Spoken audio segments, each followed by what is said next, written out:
Namaste and greetings. I, Avi Sharma, a researcher at IMPRI Impact and Policy Research Institute, Prabhav Evam Niti Ansandhan Sansthan, Nai Delhi, extend my warmest welcome to you all at IMPRI Web Policy Learning.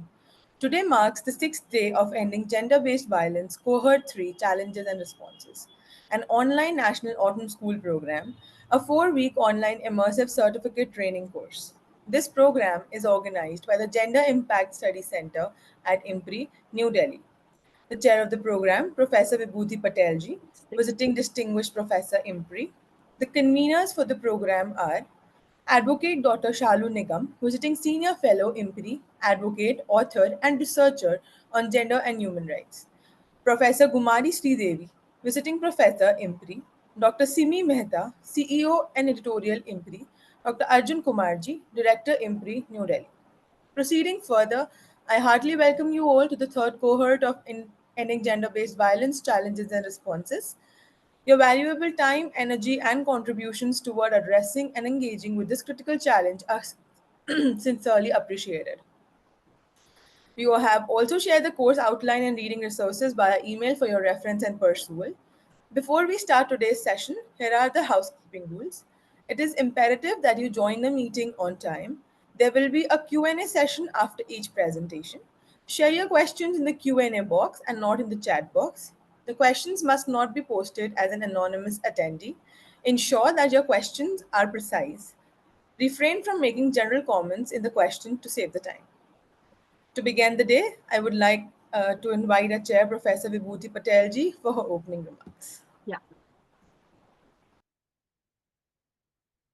Good evening, friends. And first of all, I would like to offer my heartfelt thanks to the conveners, Dr. Arjun Kumar, Dr. Simi Mehta, Ms. Priyanka Negi, Ms. Vaishali Singh, Mr. Satyam Tripathi, and Ms. Tuti, and today's moderator, Ms. Avi Sharma. I welcome Dr. Amar Jesani and Dr. Professor Vina Vaswani, today's experts. Brief recap of what all transpired in the previous 5 days. Today is our 6th day.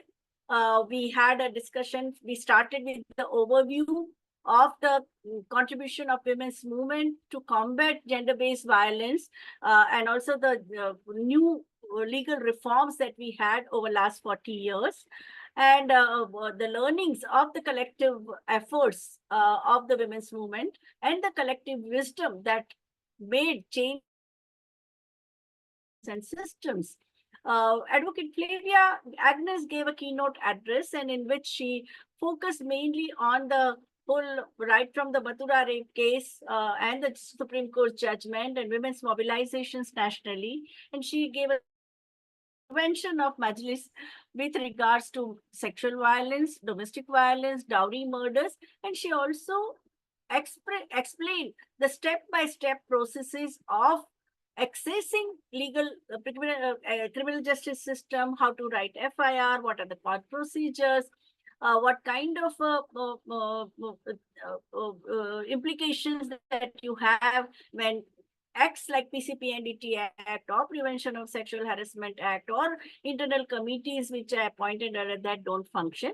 She also talked about prevention of Sati Act and glorification of Sati Act that also came because of the women's protest by the very powerful message that whatever may be the limitations of the existing institutions, we need to support the survivors through our actions individually as well as collectively. On day 2, Dr. Keerthi also started with a work of her organization called Vasavya Mahila Mandali, of which she is the president, and she also gave her personal testimony as a survivor of domestic violence for 7 years and how from a victim she became a survivor, and from survivor she became an agent of change. And the whole trajectory of Vasavya Mahila Mandal in the 7 strategies which the organization has used for empowerment of women in terms of relationship building, strengthening services for women, action against poverty reduction and livelihood support, safety of children, challenging abuse of the adolescents, transforming the mindset of people, and also public health intervention in cases of teenage pregnancy and so many health hazards that survivors of domestic violence face. She also showed a very inspiring video which captured the Mahila Mitra video, which is one of the projects of Vasavya Mahila Sangatna. And she ended with this with a statement that we should not remain silent when we are faced with violence. Second presentation was by Dr. Albertina Almeida.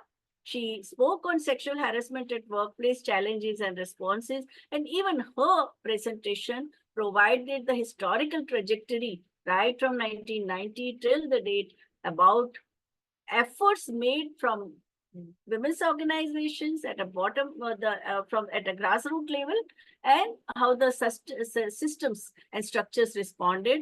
She gave a specific in-depth case study analysis of Bhavri Devi's gang rape in 1992, Rupandev Bajaj, who faced on-duty sexual harassment from Super Cop in 1997, and she also spoke about the response to Nirbhaya tragedy in 2012. And currently, she also spoke about the Me Too movement, and when the systems don't give you justice, the survivors or the victims of sexual harassment use social media. She provided definition of sexual harassment, bodily autonomy, privacy, consent, how the law defines employers and employees, and also responsibility of the employers. And after that, on day 3, we had a presentation by Yagna Parmar, who spoke about Vacha's work among the adolescents, and she also talked about how girls have become, after 30 years of intervention of Vacha, so many girls, hundreds of them, their lives have been more progressive, and they are also taking stand, and they also say nothing about us without us. And the Vacha has been able to actually stop 40 child marriages, and they have involved boys also in the discourse on girls' empowerment. We had another very important presentation of our in-depth case studies on PCP and DT Act campaign against pre-birth elimination of girls by Dr. Indira Chakravarty, who had used witness seminar method, which the historians use, that all those who have been part of the process, they give their testimony about how they built the campaign, how they collected data, how they provided research input and perspective to arrive at state responding in terms of laws and structures to combat. And she gave in chronological order from 1970 to 2024. She gave the efforts made to prevent pre-birth elimination of girls. On day 4, the Adv Celin Thomas spoke on the acid attacks on women, which is a very, very, very devastating experience of this acid survivors who have to undergo 2-3 dozens and sometimes even 42 operations and surgeries, and their life is completely damaged. It is not only their face or the body which is damaged, but even their confidence, their self-esteem, their integration in the society, that also gets affected. And she explained social, legal, and medical aspects of this whole tragic episodes that are happening in our society. Day 5, yesterday, that means we had a presentation by Ms. Anuradha Kapoor, who spoke about the support services to the survivors of violence against women. And she said that how gender-based violence creates major mental health consequences for women and children, social pressures such as stigma, the economic problems, legal problems, the question of safety and the backlash, all these things she discussed. And she said that we need to build support networks. And she also discussed the experiences of her organization, which she headed as a director for nearly 30 years. She said that it is very important to give reassurance to the survivor of violence that you are not alone. We are all there with you, and counseling becomes very important. Counseling has to be done in a very, very empathetic manner, not with the kind of psychiatrist and psychologist, the way they are using their degrees to disempower women. She also criticized that, gave so many examples. And she also said that we have to make state services accountable, and sensitization of the staff and accountability of the institution becomes very important. The another next presentation we had was by Dr.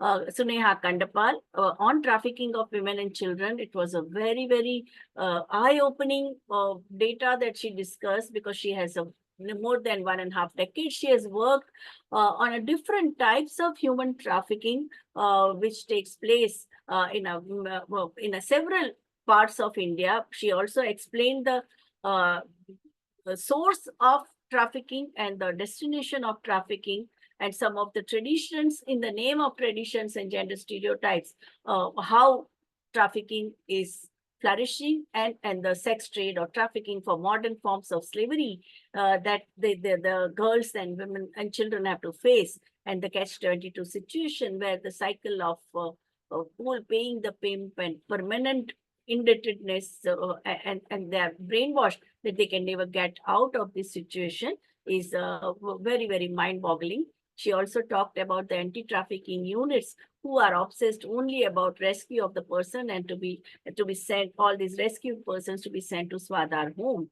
And she said that India comes under this tier 2 category of combating trafficking, and we don't have a robust tracking mechanism, and the way digital technology has also amplified the cyber crimes along with the trafficking. And she said the secondary victimization, even if these trafficked survivors, if even they are out of that racket, it is very difficult for them to get reintegrated into the society because of the labeling and trauma and stigma, which she labeled as, which she called secondary victimization and the post-traumatic stress disorder.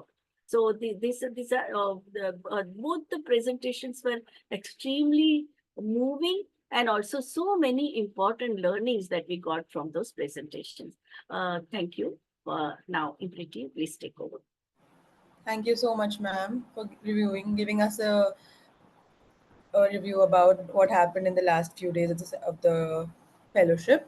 Without further ado, I would like to invite Dr. Amar Jesani ji, independent researcher and teacher, bioethics and public health, editor, Indian Journal of Medical Ethics, visiting senior fellow, IMPRI. Sir will present his talk on the role of health professions and services in combating violence against women and girls. We welcome you, sir. The floor is yours.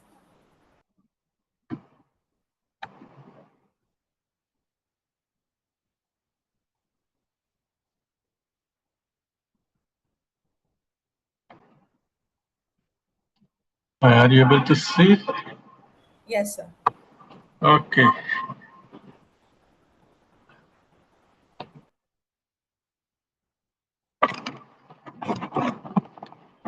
Good evening to everybody, and thanks for calling me for this session.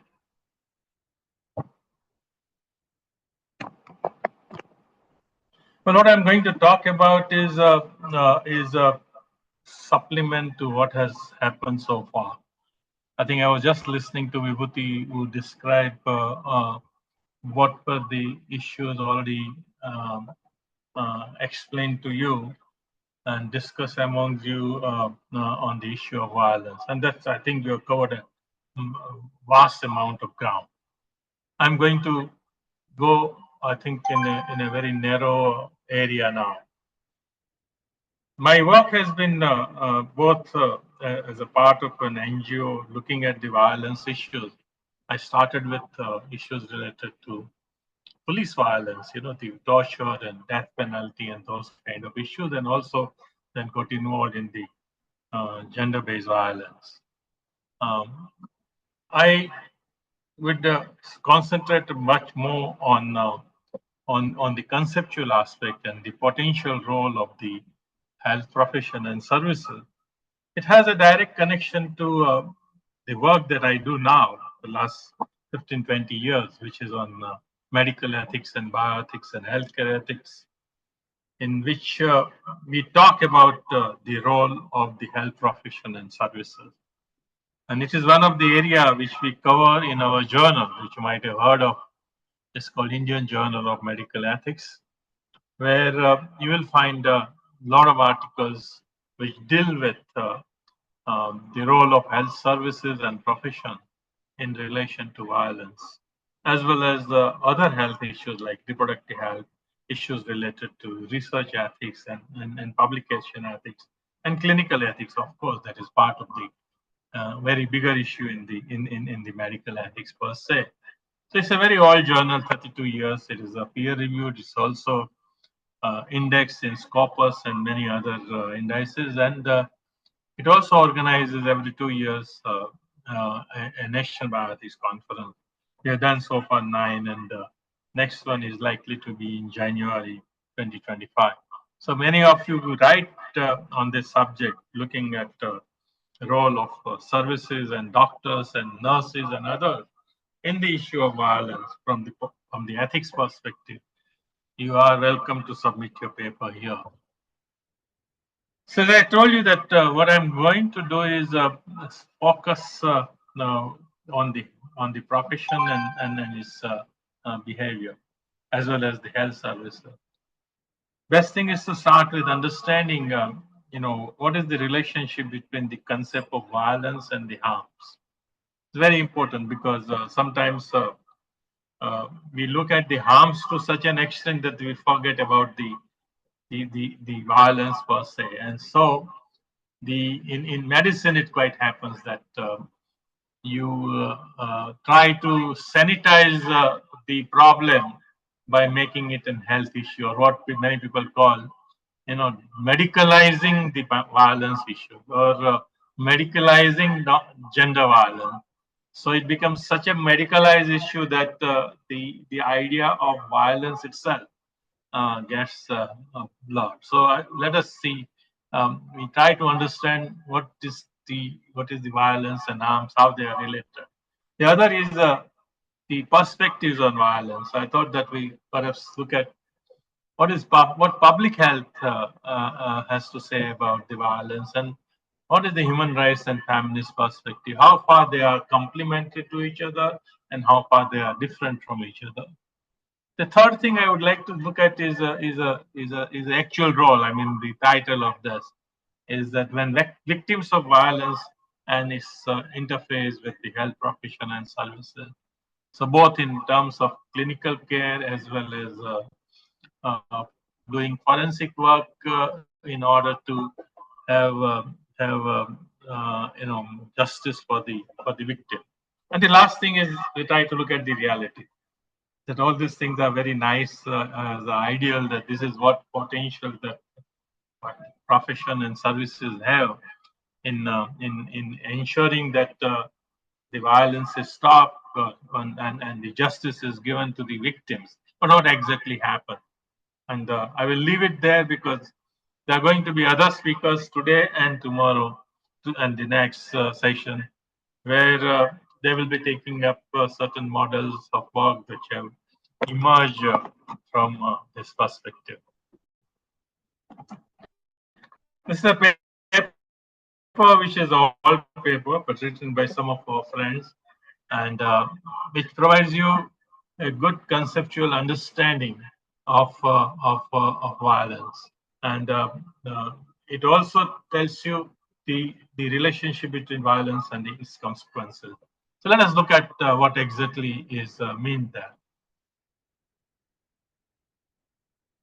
Oftentimes, when we talk about violence, we acknowledge its presence as well as we denounce it by the harm it produces.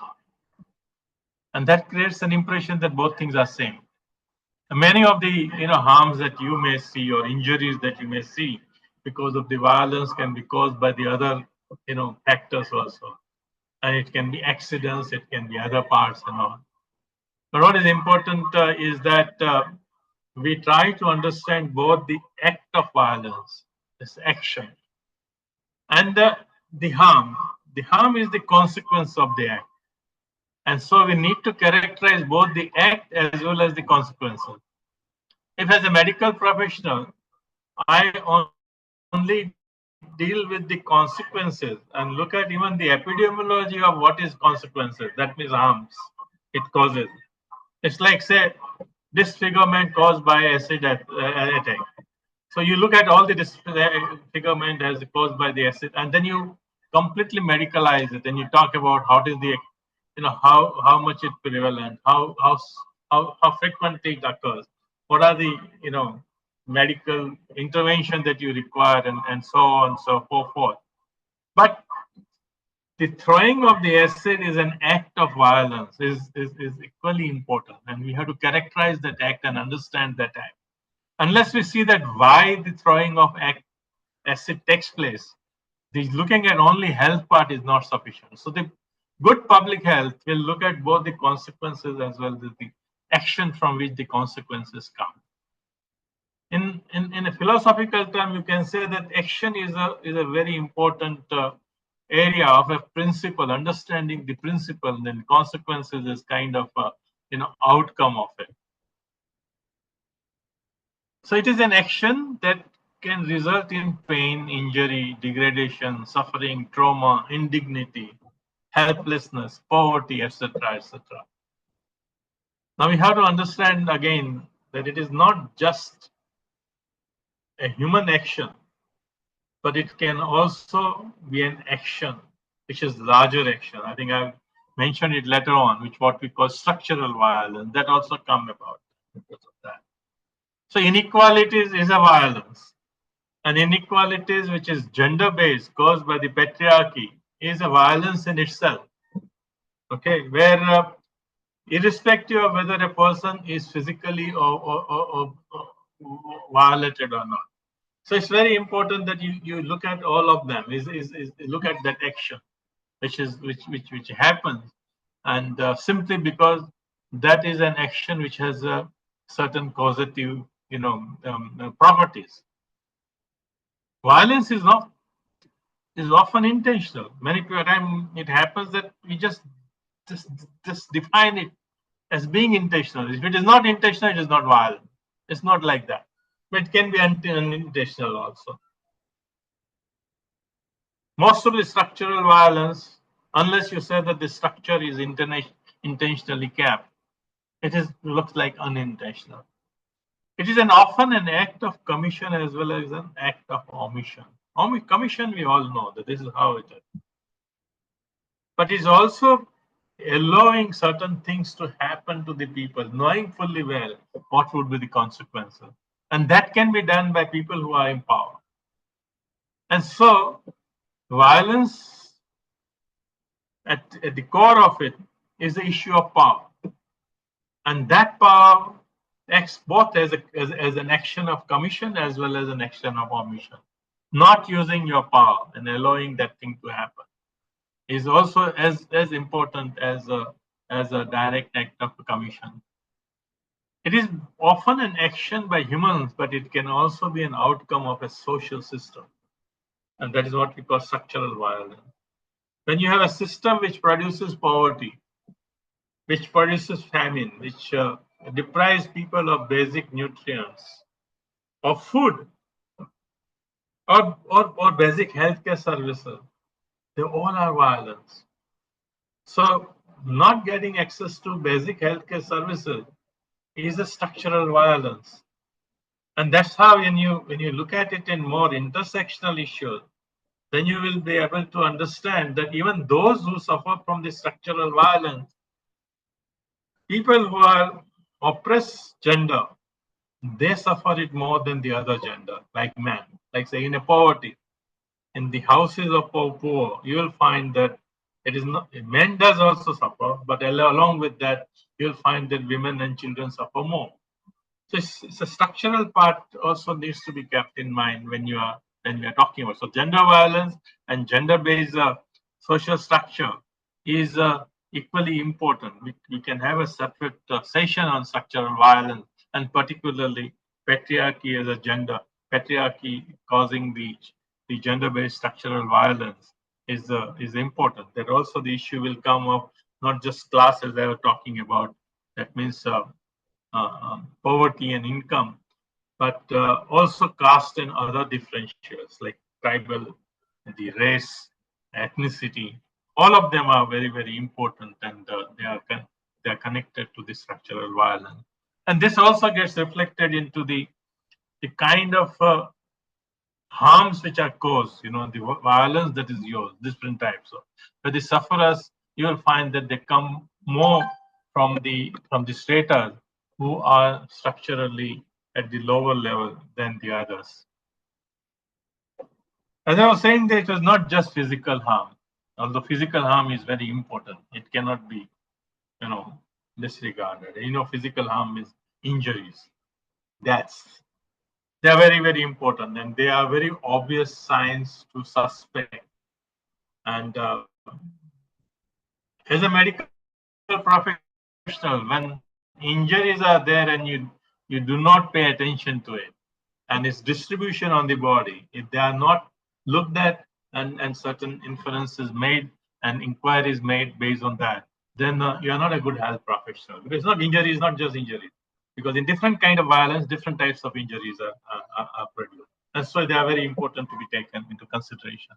However, what is also important, and I think ordinary medical professional may not miss the injuries, but they miss the other consequence of the violence, and that is, in addition to affecting the body, it affects the mind, it affects the emotion.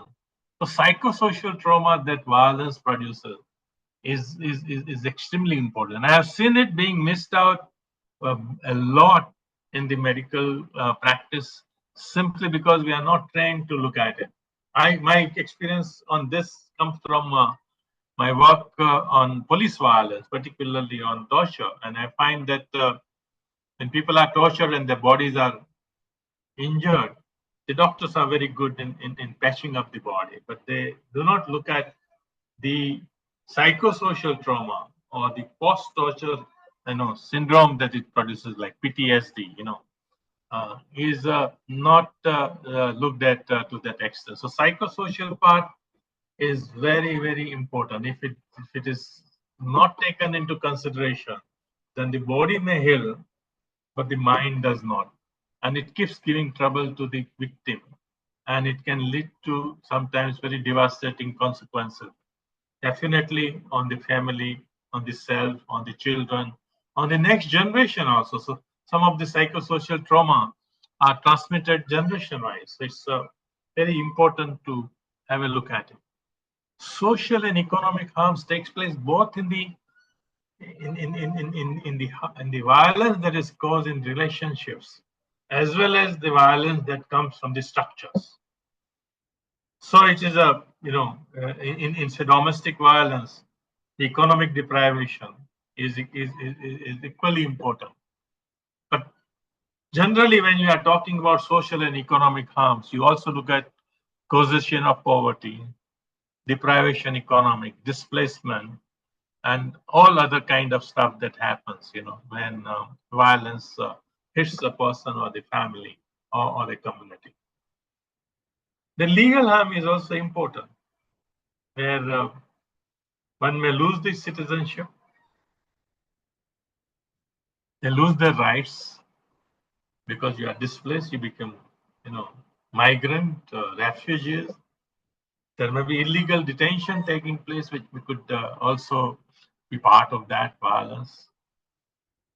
And the last, you understand quite well, it is harm to the dignitary, the loss of prestige, credibility, and you must have heard about stigmatization. All of them are a part of, causation of the harm. So this is the action and the consequences. Both of them are important, and the medicine has to look beyond it. Not just consequences, but also look at the actions in order to understand from where the consequences are coming. And that is what is the correct public health approach, which will overlap with what is called perspective on human rights. So let us look at the perspective, the human rights perspective and the public health perspective. Let us start with the public health part, clinical and public health part. When I started way back in early 1980s on this issue, as a part of as a human rights activist and as a supporter of the women's movement, at the time there was a very little literature available, both in India and in the world. At the time, internet was not there, so even accessing whatever little was there in internationally was extremely difficult.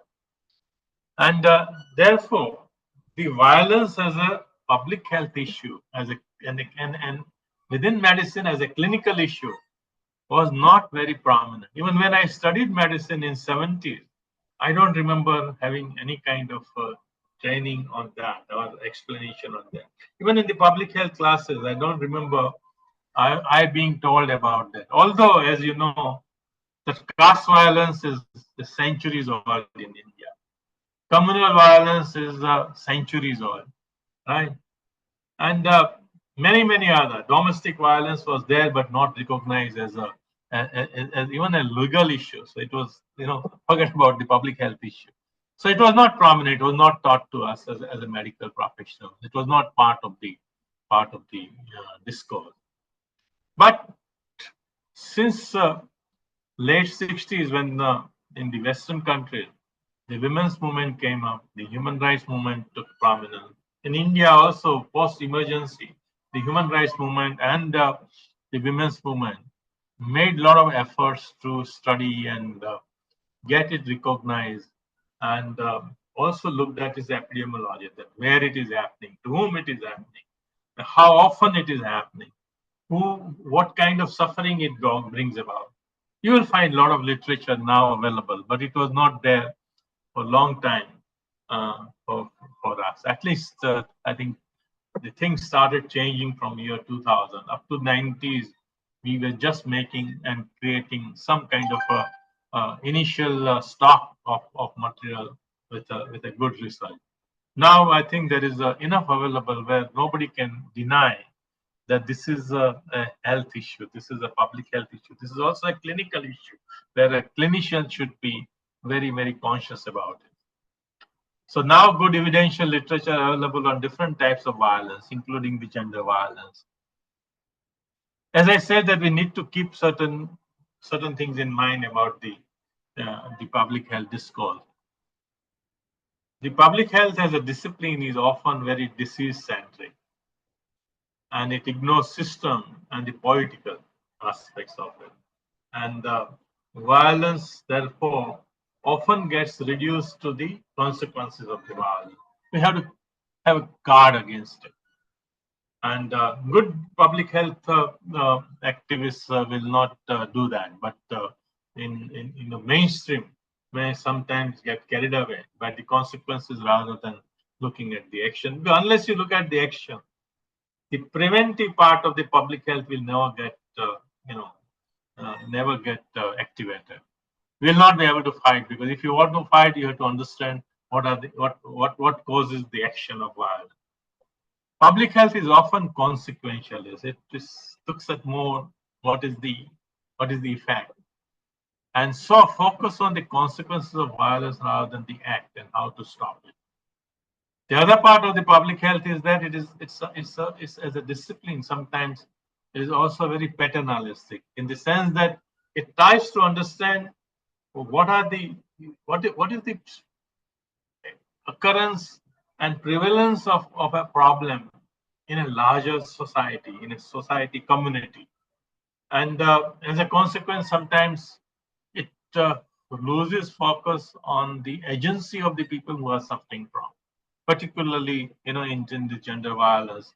So it is very important to look at public health simply because it gives you kind of information to make your point and enable certain policies. But at the same time, you need to have connect it with what is called human rights and the feminist perspective. So this is an article long back that I read, and I thought that I'll share with you. That was 2002, 22 years back. It came in the British Medical Journal, where one of the person who has written in Indian Journal of Medical Ethics had at that time written about that. So there are advantages of looking at the public health aspect of the violence. But there are also certain caution that you need to keep it in mind, and you must combine it with the human rights perspective, and I would call also feminist perspective. What is the focus here when you talk about human rights and feminist perspective? Violence is opposed not just because it causes harm. Of course, it causes harm, but it's not just that. But it is an act itself which is problematic, because it is an act to dehumanize, and it causes suffering, and it is unjust. And that is why that violence is an action, is to be opposed. And even if it doesn't cause any harm to the person, it still remains violence. People have a right to live free of violence, not just because it protects the health, but because they have human rights to have freedom from violence. I think that is a stronger statement than looking at that protection only because of its consequences. It's like saying that, well, the violence of war, violence of certain other thing is in itself wrong, and that's why one should talk about people being free from that kind of violence, rather than only of the consequences. And in the human rights, as I said, that agency of the victim is very important. So how you design your program, where the victim is taken into consideration as a person who can redeem and come out of the state in which they are, and can create a change, is very important. It's not just about doctors going and treating. It's about empowering them and making them powerful. Because when you have human rights perspective, as we said, that violence has a power connection, and that connection cannot be broken unless the agency of victim is empowered to stand up to it. Any discussion and action on violence must focus on the power that enables the perpetrator. Why in patriarchy men are able to perpetrate violence? And that is the system which enables them to do it. And that's how, when we talk about human rights perspective along with the public health perspective, then we talk about empowerment along with taking care of the victim. Both of them are important, but the second one, by making as a part of the campaign, you may be able to change the power balance. So action against violence includes the empowerment of victims and demolition of the structure system. A social and political action that it is. It's not just clinical, medical, and health action. That's how it's very important that when you talk about the role of health care and health profession, we also see them aiding into the social action and political action, and not impeding it. And we have to see whether in reality, whether it is impeding it or it is really aiding that. So public health can definitely supplement human rights perspective. Both of them together can make the whole and gives you better understanding of things. So now let us come to the third aspect, that is focusing on what role exactly they can produce. So violence, when it produces health consequences or a harm, the victim often approaches the health professions and services for relief, because violence creates injury. Even when there is a psychological harm and it creates mental health problem, they do come to the health profession and services. So if health profession and services are sensitive, are skilled in understanding that and providing care, then you can say that at some point in the life of the victim does come into the contact with the services for relief. And even if victim dies because of the violence, still the body comes in the contact with the services simply because that is where the autopsy is carried out. where the medical opinion about what happened to that body will have to be put together.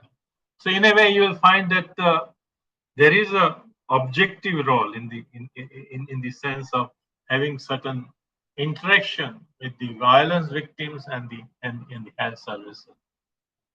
In the structural violence, however, we need to keep in mind that in addition to socio-economic structure inflicting violence, like caste inequality, class inequality, problem of poverty, problem of not having enough food, all kind of stuff. There is also violence that can come from the health system itself. Health system can be savior as well as the inflictor of violence. You must keep it in mind.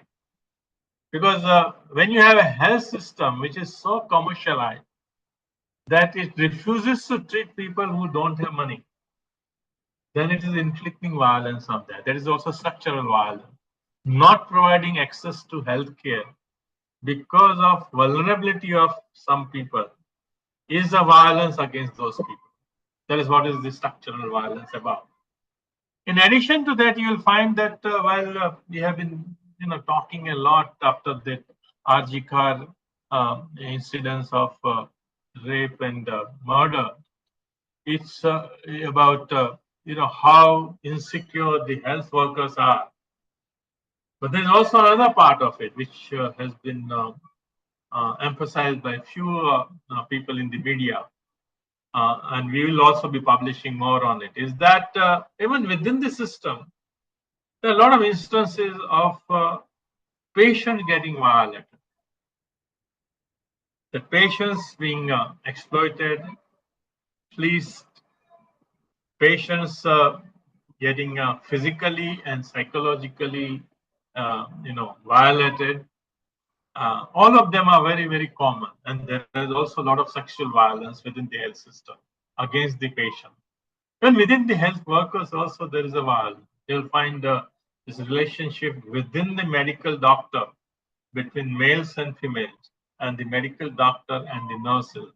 There has a lot of conflicting issues. So there is a health system itself has a lot of issues related to violence which are not properly studied, at least not in India. We are publishing an editorial in Indian Journal of Medical Ethics where it is argued that we have not collected data to understand to what extent people who come to the health services are facing violence. So on one hand, I'm saying that, well, victims of violence do go to the health services. But on the other hand, there is also a problem where the people, even those who are going for diseases, they may also be facing violence from the health system. That is another layer of complexity that we need to keep it in mind when we talk about relationship between violence and the healthcare system, because that is also within. So within there is a problem also, and there is a problem across the other people, who use the services. In all above instances, the health professionals and services, if sensitized, if they are sensitized, if they understand that there is no space for the violence, and those who suffer from violence, it is the job of the doctors, nurses, and the system to help them out in a proper way and aid them for getting justice. That kind of sensitized, trained, equipped, and empowered healthcare system can provide both care as well as some kind of aid in getting justice for the people who come to them. The aid to the justices happens simply because medical record is very important. The forensic evidence that is collected is very, very important. Both of them can aid in the justice provided the health system has done its job in a proper manner. Let me give you some example from the domestic violence. This also comes from medical literature, because medicine got sensitized quite a lot since 1990 on ensuring that it plays a more positive role. And so this is a paper again coming from British Medical Journal, way back in 2003, that is beyond more than 2 decades back. And there may be other papers even in 1990. Gradually, the literature starts building up from that, and there is a big movement within the medical profession in developed countries to make doctors to understand the consequences of violence as a part of the health issue. So here is in domestic violence, where they have a box. I just copied the box here from the article. He said, what are the health effects of the domestic violence? And this was more than 2 decades back. And now you have more refined understanding. So there are injuries from the assault. So you must look at for the injury, ask for the injury. You must see the distribution of injuries, how it. In domestic violence, there is like this kind of, like suppose you are looking at torture victims. Is there going to be a different kind of distribution of injuries on the body? Yes. There are different methods of torture which are used by the police to get confession or information. And those methods are very systematically taught to them.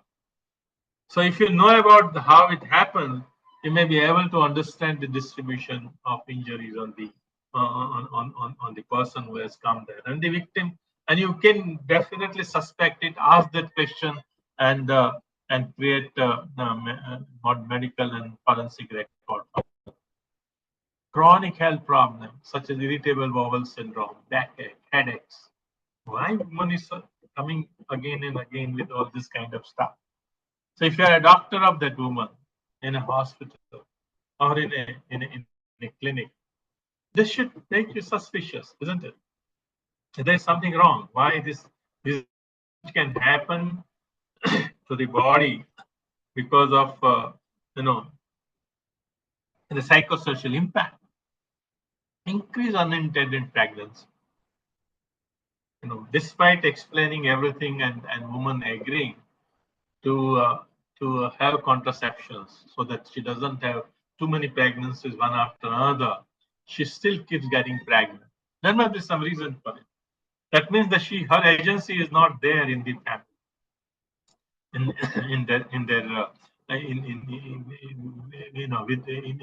this relation to the husband, and that should make again person a medical professional suspicious of domestic violence. Like in unintended pregnancies, repeated abortions, low birth weight baby. Again, it shows that there may be economic deprivation, nutritional deprivation because of the violence. Sometimes it is not a physical violence. It is just she is treated as a second-class citizen within the family.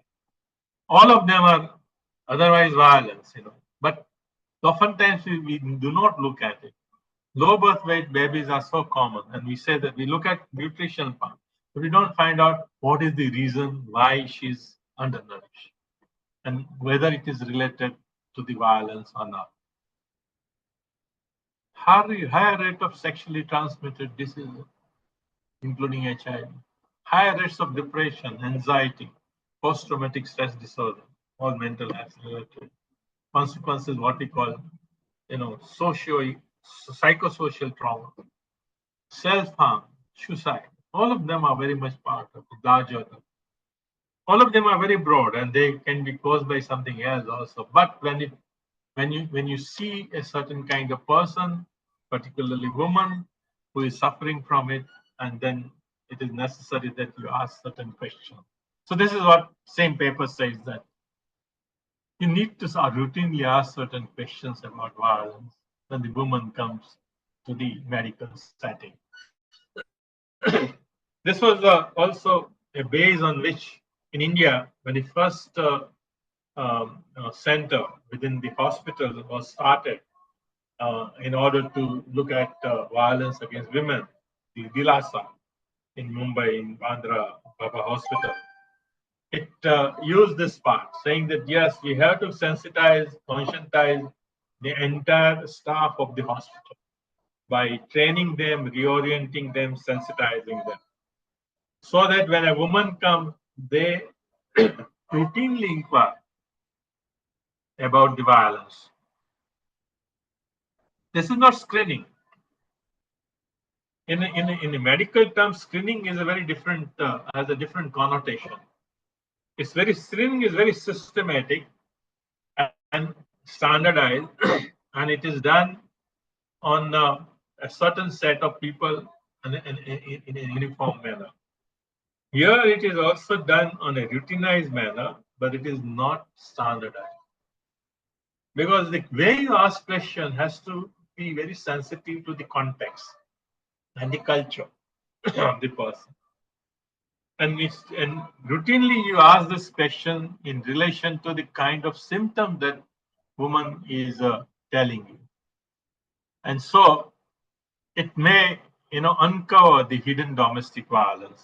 That, oh, this is, you fell down. When woman says she fell down, she is trying to protect the kind of a so-called honor of the family. She doesn't want to speak out. The other problem is that oftentimes they believe that medical establishment is often conservative. The kind of advice it gives is very patriarchal.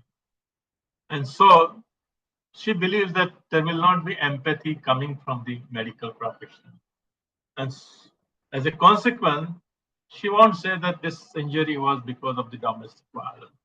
So it is a duty of the doctor or anybody else in the system, particularly nurses. I think they do get this information very, very fast and much better than the doctors doing it. But oftentimes doctors ignore when nurses give this input. And that's where a lot of sensitization was required when we started DILASA in Bombay in year 2000. So it helps this routine inquiry about the violence or any kind of connection of the medical symptom with the violence to bring out the hidden cases of the violence victim. It also, by doing it, makes the victim to understand that violence is not acceptable even in any relationship, howsoever intimate it may be. Because when you ask and you say that, well, please tell us, she understands that, yes, this is something important and it should not be normalized and accepted by her, but she should be speaking about it and sharing about it with her medical professional whom she may be trusting. And once it is accepted that this violence is problem, then it becomes easier to orient the woman to access support services. That's how that if our OPD and the ward, if our doctors and nurses are more sensitive on this and are routinely able to inquire about it, explore about violence, then those women will easily access the services. That is one of the reasons why we set up the services for them within the hospital premises called DILASA, which was the center for women's support services. And it's not just medical or counseling support, but also support coming from lawyers, support coming from people who can teach them occupations in order to become economically, independent and that kind of stuff. It changes health professionals' knowledge and attitude toward domestic violence. This is another very important issue, that unless you talk, the profession's attitude doesn't change. Because profession's attitude on this kind of issue is also shaped by the larger society. Unless we make them to understand that this is an issue and they should be asking, and it's a part of their job as a professional, medical, nursing, and all. They themselves won't change. It brings about change in the woman's attitude of not accepting the violence as a part of the relationship. Same way, it also changes the medical professionals who do that. It also reduces the social stigma that this is the issue that should be talked about. It should not be kept wrapped under, oh, it is a family secret or it is a family honor. No, not like that. whenever there is a violation of somebody's rights, that it cannot be protected as an honor or secret in any way. And so once you take it out, the social stigma about it reduces, and the person who is suffering from is able to go and avail of the services easily. If there is a stigma, she will not go, because she will be worried that somebody will see it, somebody will, consider her less than the good person simply because she is facing violence, and they'll say, oh, there must be some problem with her, victim blaming and all kind of stuff. And it helps in improving the safety of women in the domestic sphere. And I think this is what the Domestic Violence Act, when it came, it did. They said, ultimately, most of the women who face domestic violence, they don't want to leave home. What they want is safety within the house. And that is where I think if the alert goes from the health system, the safety officers can be, providing protection, or protection officer could come in play, and that way it can also help in implementing the law. Having said all this thing, I think this what I was saying was more of a conceptual and idealistic. But what happens actually in the ground level is not as idealistic as it should be. This is the paper which came out just now, which is published in a book, and it's done by some of our friends. So I thought I will just show you. So they did a study of healthcare systems implementation of rape law reform in 2 districts of India, and they found that there is a slip between the cup and the lid. So things are still not happening the way it should. Because when the rape law was reshaped, in 2012-13, which Verma committee report you must have heard about. There were a lot of things about how the women who suffer from rape should be medically examined and all kind of things, which were part of that law reform, as well as reform in the way forensic and doctors will be performing when they examine the victims of sexual assault. But what they find is that things are not happening at the level as it is required, and so there is lot more things to do as far as the health services and professionals are concerned. Health professionals have generally not fulfilled their professional mission to provide relief and aid in justice to the victims of violence. This is true across the board. A lot of things that they have done is in order to take care of the physical injury, but they have not gone beyond it. And that's how the perspective has remained highly medicalized and limited, and not gone beyond then to really bring in both public health as well as human rights there. The worst part is that sometimes they have played negative role, or oftentimes they have played negative role, which needs to be overcome in coming time. So in many ways, they are a part of the problem, although they have a potential to contribute to a solution. So this is what I will put about the role, that they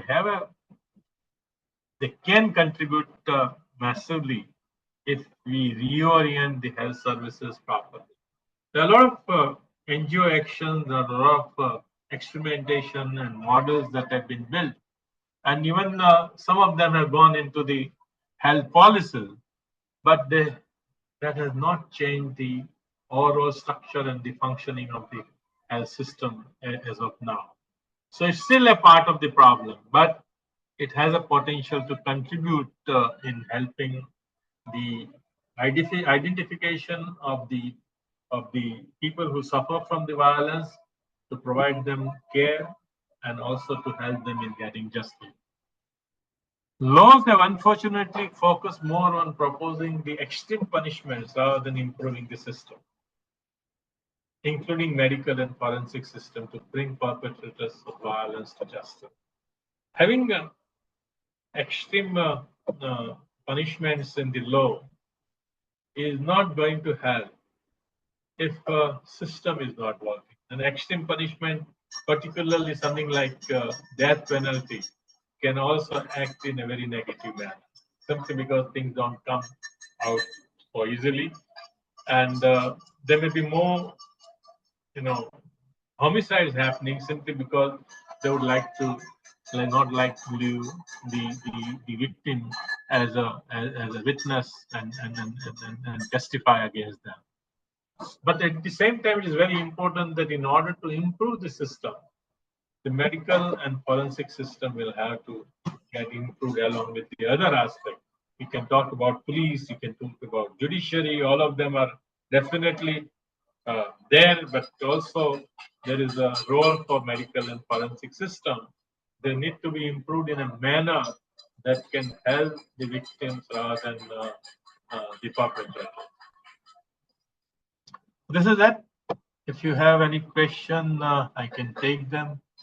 And I think the next one, Dr. Vina Vaswani will be there, who will tell you more about the forensic part of it, as well as how the law and medicine interact on the issue of violence. I won't try to encroach upon her area. I kept it outside. I didn't deal with it for that reason, because you are already there.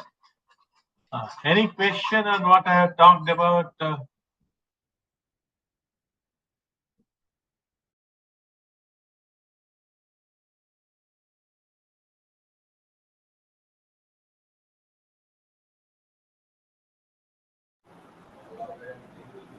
Thank you so much. Niti, 1 minute. Prabhav, Niti and Shreya Verma, they should be muted. There is a lot of disturbance.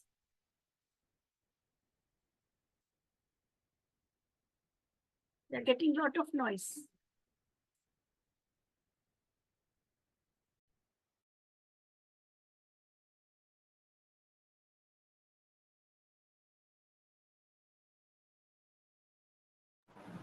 Thank you so much, sir, for your expertise and insights on the same. Now, I would like to invite our chair for the session, Vibhuti ma'am, to mention her comments for the same. Meanwhile, just a second now. Meanwhile, I ask our participants to kindly use the raise hand feature for the question and answers, or put their question and answers in the Q&A box. Thank you, Avi. I think my response to such an exhaustive presentation by Dr. Amar Jesani is that if time permits, also discuss some of the best practices that have been there because of the pressure of and because of the initiative of the women's rights movement, health movement, and the human rights movement. Even in other countries, it is fine, like in other Asian countries. So whenever, after Dr. Vina Vaswani's presentation, I think if you can say which are the models which can be replicable in our context. Thank you so much, ma'am. Now I would like to open the floor for questions.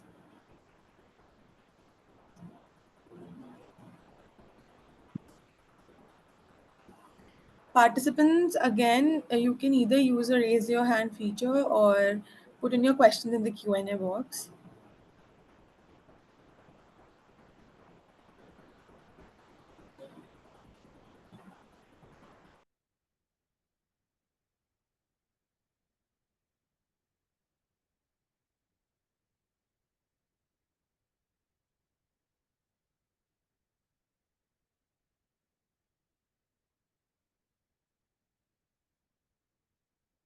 I think you can request Dr. Vina to start, and I'll be there in case at the end they have any questions for me.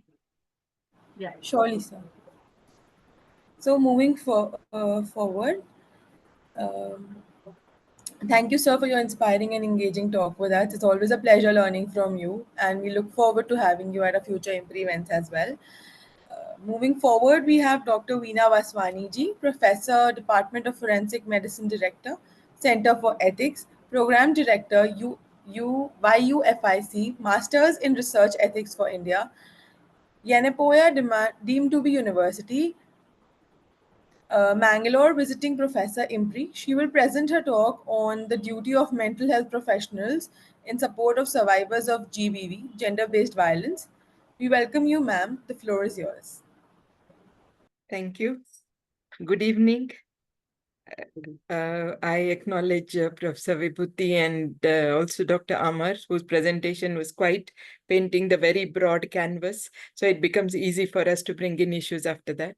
And also to Arjun sir and Priyanka and Avi. And with that, I will start my presentation.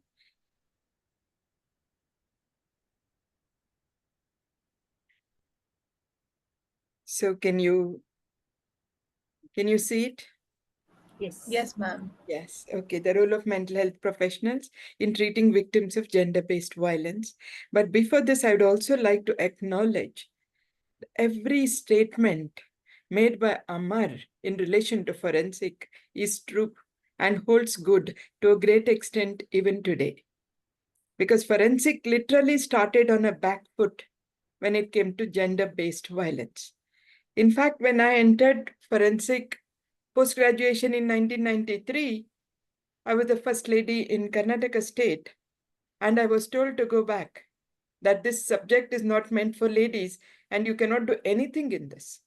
But then when I saw the way people were treating the victims of domestic violence, or be it even the dowry death victims, then I knew that there was a lot of change that was required when you eliminate women from a particular profession which requires sensitivity and empathy, then you have done a great injustice to them.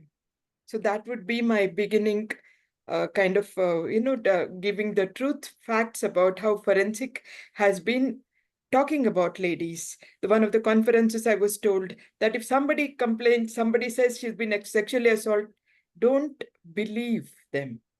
So this is how the discussions, dialogues were when I have joined. So that is how I would think that we haven't done great service. But of course, there's a times are changing. But this is also to acknowledge that same with the textbooks. They always said nobody can be raped against their wish. The Modi's textbook said that, quoted repeatedly, shown in courts. So if somebody fell unconscious, she was so terrified and she could not respond. She was sexually assaulted. It was supposed to be consensual sexual intercourse. I would like you to imagine the mental trauma in such a context when I start the presentation. So we discuss about gender-based violence and especially the impact of it physically, mentally, and how a trust building is one of the most important exercises where we still have a long way to go, because we treat patients in compartmentalized way and not as a one person who requires empathy, who requires to exchange, and also collaborations and the challenges faced in case studies. So I try to wrap it up. So gender-based violence is an umbrella term.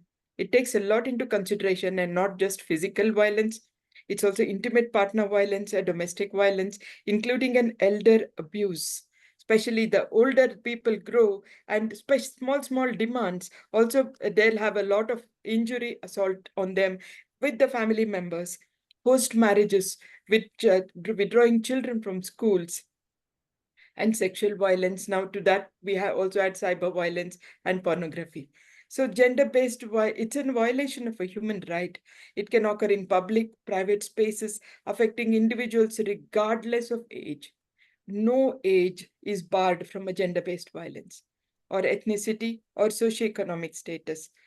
So sexual violence, when we define, it's a part of gender-based violence. And whether it's defined in the World Report on Violence and Health as any sexual act, attempt to obtain a sexual act, or unwanted sexual comment or advances or acts to traffic or otherwise directed against a person's sexuality using coercion or any other person, regardless of their relation with the victim. That could sometimes even with close family members in any setting, and including but not limited to home or and to work. It could be in space, it could be anywhere for that matter. So it's a broader definition, but gender-based violence is an umbrella term. Sexual violence is a part of it. There could be a physical abuse like hitting, choking, slapping, and often domestic violence is not much brought into outside because it is thought to be a home affair.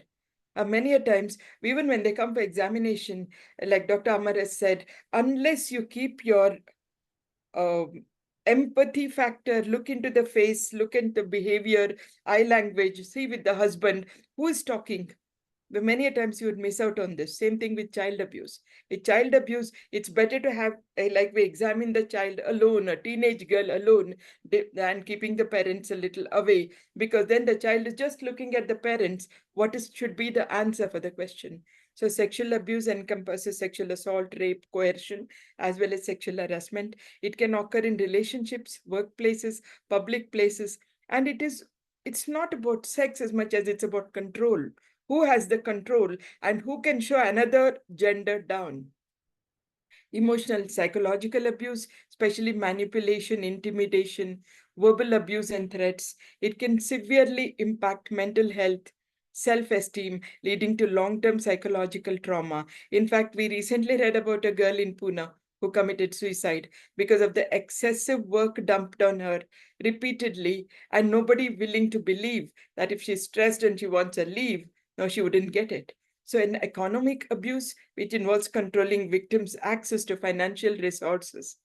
In fact, when I was working in Belgaum before, I used to counsel a lot of ladies of domestic violence. So one of my clients used to say that she was a headmistress, but the day her pay got, she had to give everything to her husband and get only the bus allowance.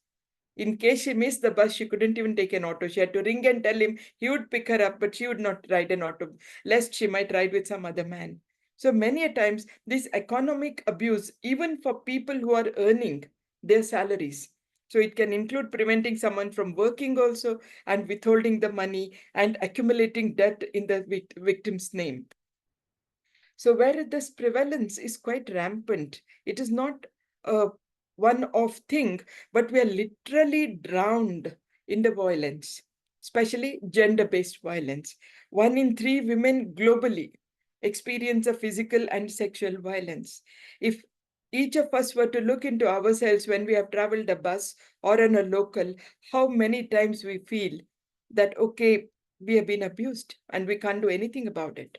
So according to WHO, 1/3 of the women have experienced this, and gender-based violence affects all genders. In fact, it also affects men, it affects children. So demographic insights tell us that there is no age, race, ethnicity that is beyond it. And marginalized communities, especially LGBTQ individuals, immigrants, they are more, and a higher rate of violence is experienced by them because they do not have a voice, they do not have a place to complain. Some places where they complain, the assault takes place more. They're even cooped up, and in that place, a systematic sexual assault takes place on them. So the gender-based violence actually has a lot of consequences on the health of the person, on the economic costs, because they were not able to work, they're not able to report to the duty due to loss of productivity. But more than that, it is the social implication. A person withdraws from the social life. So the health consequences include STDs, HIVs, unwanted pregnancies, abortion, gynecological problems, each relating. It's like a cycle. You're mentally not fit, you're physically not feeling well, then economically you don't bring in much, and you're not a part of society. So it starts a spiral of illness, whether it's physical or mental, due to sexual abuse. So one of the most demanding thing on the patient, or troubling thing for the patient, is a post-traumatic stress disorder. This is where the victims experience flashbacks and nightmares and severe anxiety. It is as if the violence is being played again in their minds rapidly, and they feel so helpless and paralyzed, not able to cope with it. It can lead to avoidance behavior. Like sometimes if it happened at night, they would dread nights. If it happened in bus, they would never want to go in buses. And so that is how it brings in a kind of their life to a halt. And then the anxiety. Many of us carry a lot of anxieties and panic attacks and heightened stress disorders. They struggle with feelings of fear and vulnerability. If you look at a study, especially when we talk to our transgender people, they say that in the evening when they go out, it is as much as an invitation for anybody to do anything with them. So they said, okay, we are commercial sex workers. It doesn't mean that people should not, people should not respect us. They pause and go, they molest us and go, thinking that, okay, we are open for everybody. So that's a kind of anxiety a person carries even when he's moving around, and depression, loneliness, lack of esteem, etc. So now, whenever there is a mental symptom, many a times that causes a sleeplessness, that causes a restlessness, which results sometimes into the pain being onto any part of the body. So sometimes it could be chronic pain, where the survivors talk of pain condition, low backache, headache, vague headaches, musculoskeletal disorders, and physical injuries from violence leading to long-term pain symptoms. Because this memory is a very, very interesting thing. We can recall at a flash some people who have never met for 10 years, but it also rushes into us the stressful factors, what caused this, and how to cope with it. One is unable to do so. And reproductive health issues, especially if they're having STDs, and emotional trauma can also impair the sexual life of a person. And general health problems, because sometimes there's a intestinal hurry, or for that matter, problems with the gastrointestinal, sleep disturbances, etc. So physical violence, it might look, it's not as much as 1 + 1 is 2. There's one injury here, one injury here. Every time there's a physical injury, it also eats into the mentation of the person. Mentally, a person is now very anxious. When is the next beating going to happen? When is it going to come? So this results in a lot of people isolating themselves. They wouldn't actually, one of a very close friend who got married, and we were waiting for her when she came. She didn't meet us for 2 to 3 weeks. After a long time, we heard through somebody that she was kind of hit by her husband had hit her. She had a black eye, she had bruises, she had a stitch on the forehead. So she couldn't meet anybody, and we thought something serious has happened to her. But then that is how people avoid, by isolating, by just not being there, because it's stigmatizing way to show that I've been hit by somebody. That to being a doctor, you're a postgraduate doctor, you're a famous physician, and then you get beatings from your husband. So that is, and suddenly when you're newly married, you are totally confused how to go, what to do, because your family is still insisting you adjust. Most of the families still today believe that you adjust. Ye sab hota hai. It happens in everybody's life. This is something that even parents should understand. A violence is against human right. It is against your daughter's life. Her life is precious. So we cannot just say, go adjust. And that's how many a times they cannot cope with it. And disruption in the relationship. So now, when I'm talking about the context, there's a huge, large-scale context of sexual gender-based violence in armed conflict zones. Right now, we are noticing that. Also, physical and mental health afflictions in prisons and state-sponsored violence. We saw what happened in Manipur. In fact, I would say what happened in Manipur had lesser attention from the media than the Tirupati Laddus we are discussing about. So sometimes it tells you about our kind of very cock-eyed behavior regarding the religion and gender. If there's a huge discussion on it, people will rather go and discuss religion, but not about the gender violence and the patriarchal societies. So the role of mental health professionals, it's an essential component of a successful intervention. But how many of us are proactively involved into being there, building a trust relationship? Because mental health plays a positive role in strengthening protective factors within individuals. And they make a balance between the environment and strengthening capacity by empowering people. But for that, person should have a passion, and a mental health professional should be able to say, I'm there for you. Now, when we look at diseases, we have a gap in understanding a physical and a mental illness. A physical illness is seen. You see a bruise, you see a laceration, you see the face like this, you see them walking with a gait, you think a person is physically ill. But a person who is mentally ill, he doesn't carry those stigmata on him. You cannot make out he's a depressed person. He tells you, I can't come today, I'm not well. First thing everybody says, nothing wrong with her. No fever, nothing at all. Just faking. So many a times we undermine the mental symptoms that a person says. Even the person has gone to the level of distress, but we think face-wise, body-wise is normal. So there is also a recognition that this dichotomy between physical and mental health is a false one. Many people think that we should look at overall, if a person is not feeling well, he's not feeling well. He doesn't have to show the symptoms. Like we say mental illness, you cannot do a CT scan and say this is the mental illness because it is the disease of mind. So diseases of mind, you can never demonstrate. How? But that is a way of interpretation of thoughts. So similarly, for physical illness, how we do lab tests, for mentally, it may not be possible. So even many of the doctors, if they're not fine-tuned to examining, seeing the behavior, reading the body language, may miss out on a need for a mental health checkup. They would only treat the physical symptoms. And in our patriarchal society especially, any stressful situation, you are told, ladies know, they always think like that. So the symptoms are underplayed. Healthcare professionals treating behavioral health patients, they must cultivate a perceptive sensitivity. What is spoken is heard, but what is not spoken, you try to cognitively be alert to understand. Because this magnitude of mental illness is huge, and especially 15 million of the 62 million in rural US residents. In 2017, 197.3 million had mental disorders in India.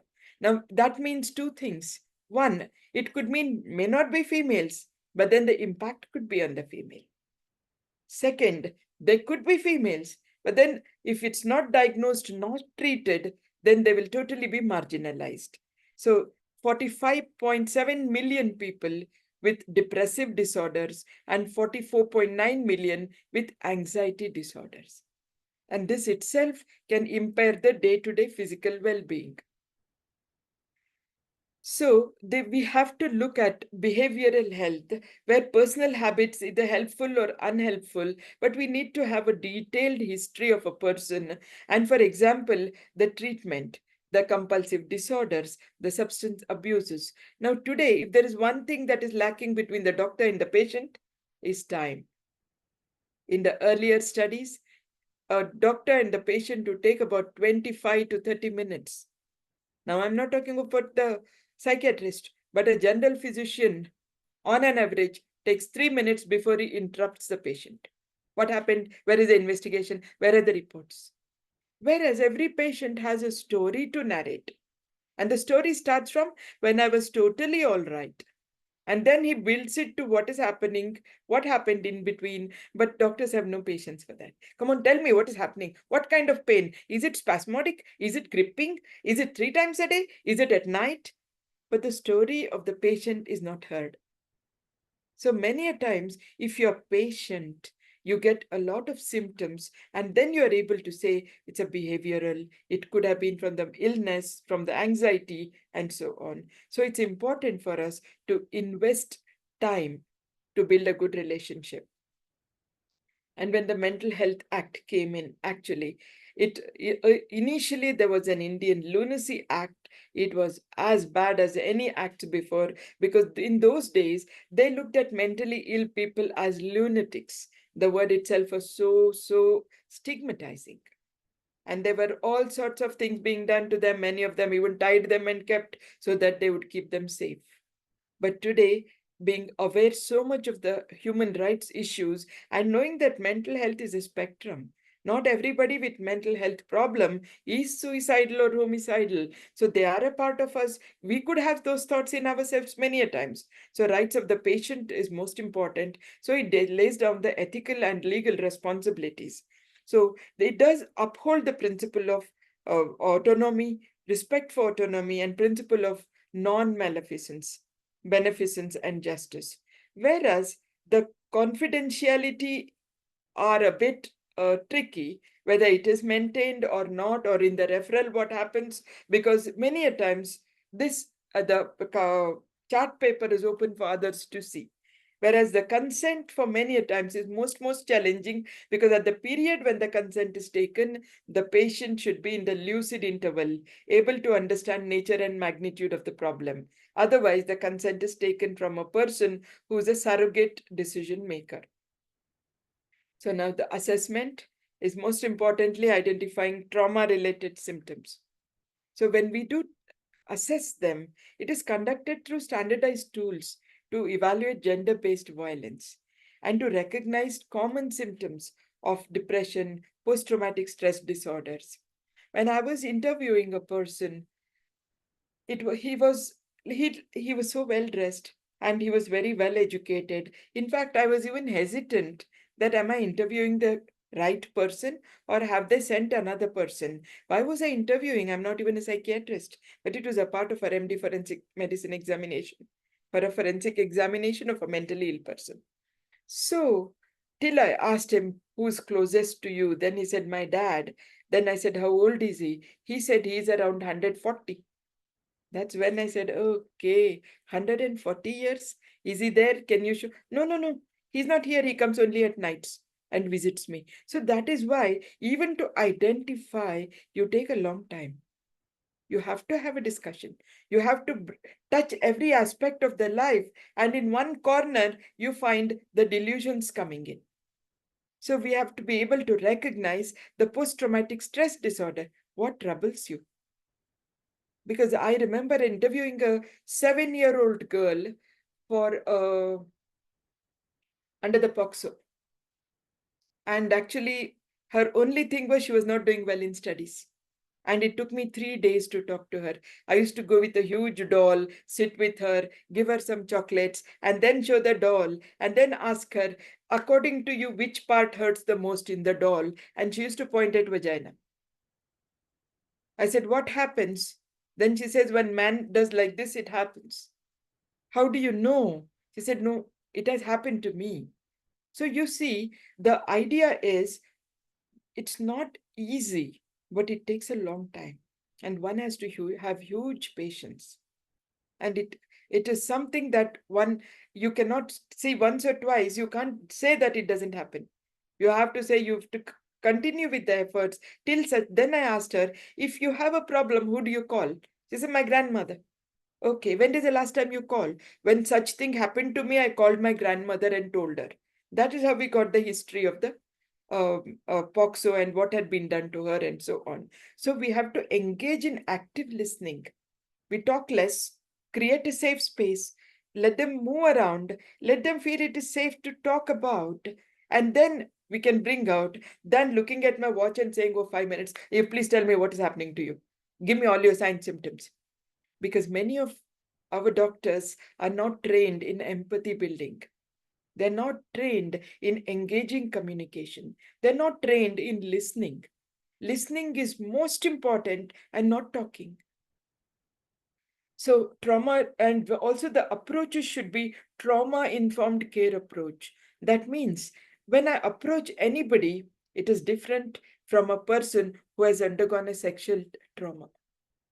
I have to keep in mind that there are some things, some emotions, something that I have to look out for, and I cannot just ask her questions brazenly, which might make her feel a very, very diffident.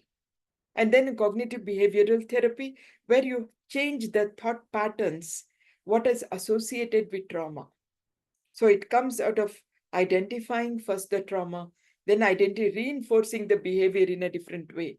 And then the eye movement desensitization and reprocessing. This is one of the recent things that people do when you have a very traumatic memories. It comes with a reinforced eye movement desensitization. There's a different music that goes with, and then there's a bilateral tapping. So with that, somewhere you feel the trauma wasn't as much. So slowly you get out of that. And also additional therapeutic techniques. So immediate support is most important. Now here, I should say, from the time I traced my career as a forensic person to today. Initially, I remember moving around with a rape victim to different departments, starting right with X-ray for age estimation, then taking her to a gynecologist, or then taking her to a surgeon or something if there are other injuries, and then lastly doing the forensic exam. There wasn't then a one-stop crisis center. And she was paraded all throughout. And there was many a times when people, because the police came, so everybody knew that this is a rape case. So this is somewhere that the crisis, whenever there is such a thing, the intervention should be immediate. The victim should be removed from that distressing situation and made to be comfortable. The assessment should go on at the bedside.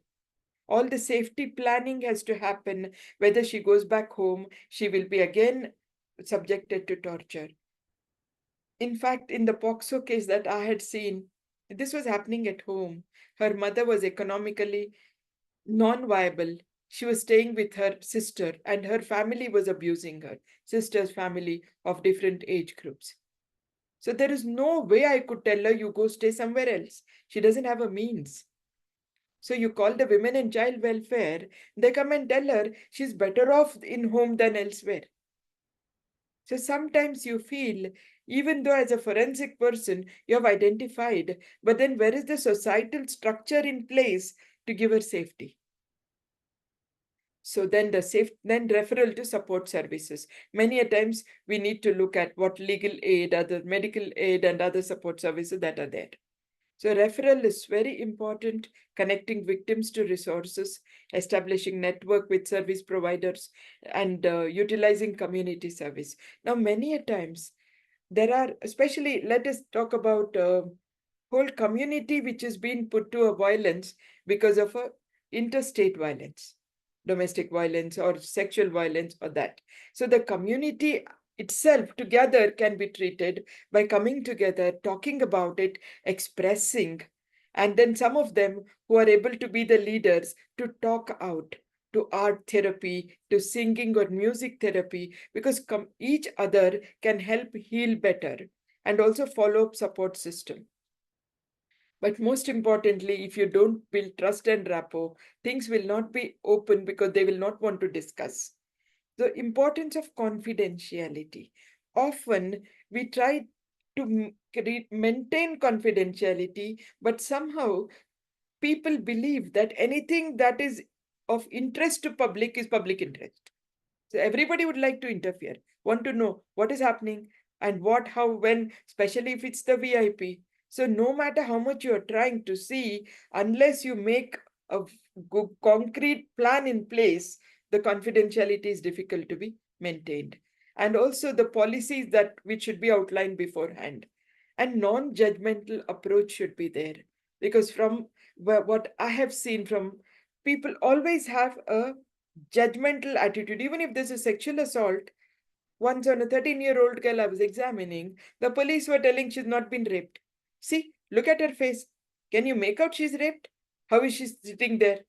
I mean, what do you expect?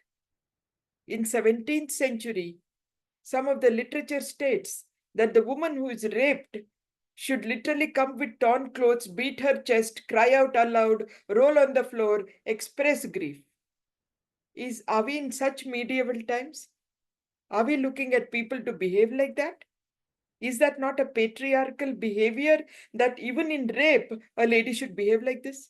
And then we consider that she is raped. Otherwise, it's not. So there is something that we need to look at, non-judgmental approach, validate their feelings and experiences, reinforce that their response to trauma is normal. It's understandable. Don't make it look like, oh, it should not have happened to you. Night sweat, my God, that's very bad. It should be now, and especially provide them physical space.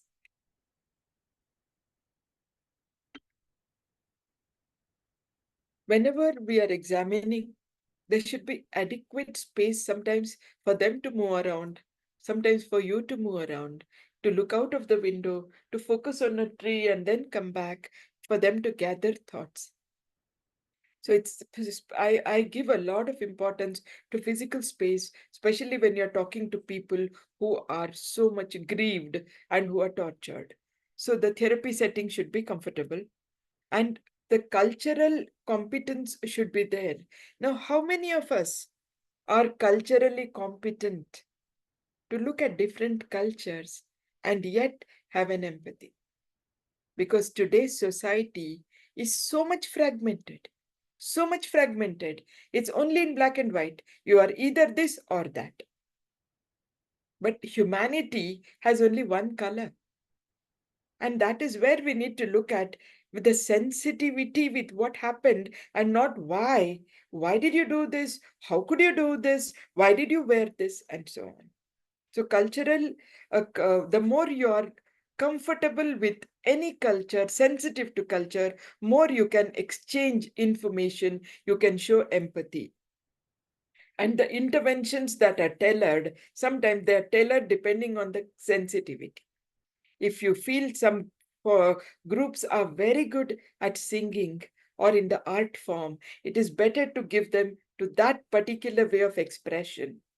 The girl who was 7-year-old I was interviewing, all she drew was vagina. And she could show a stick or something.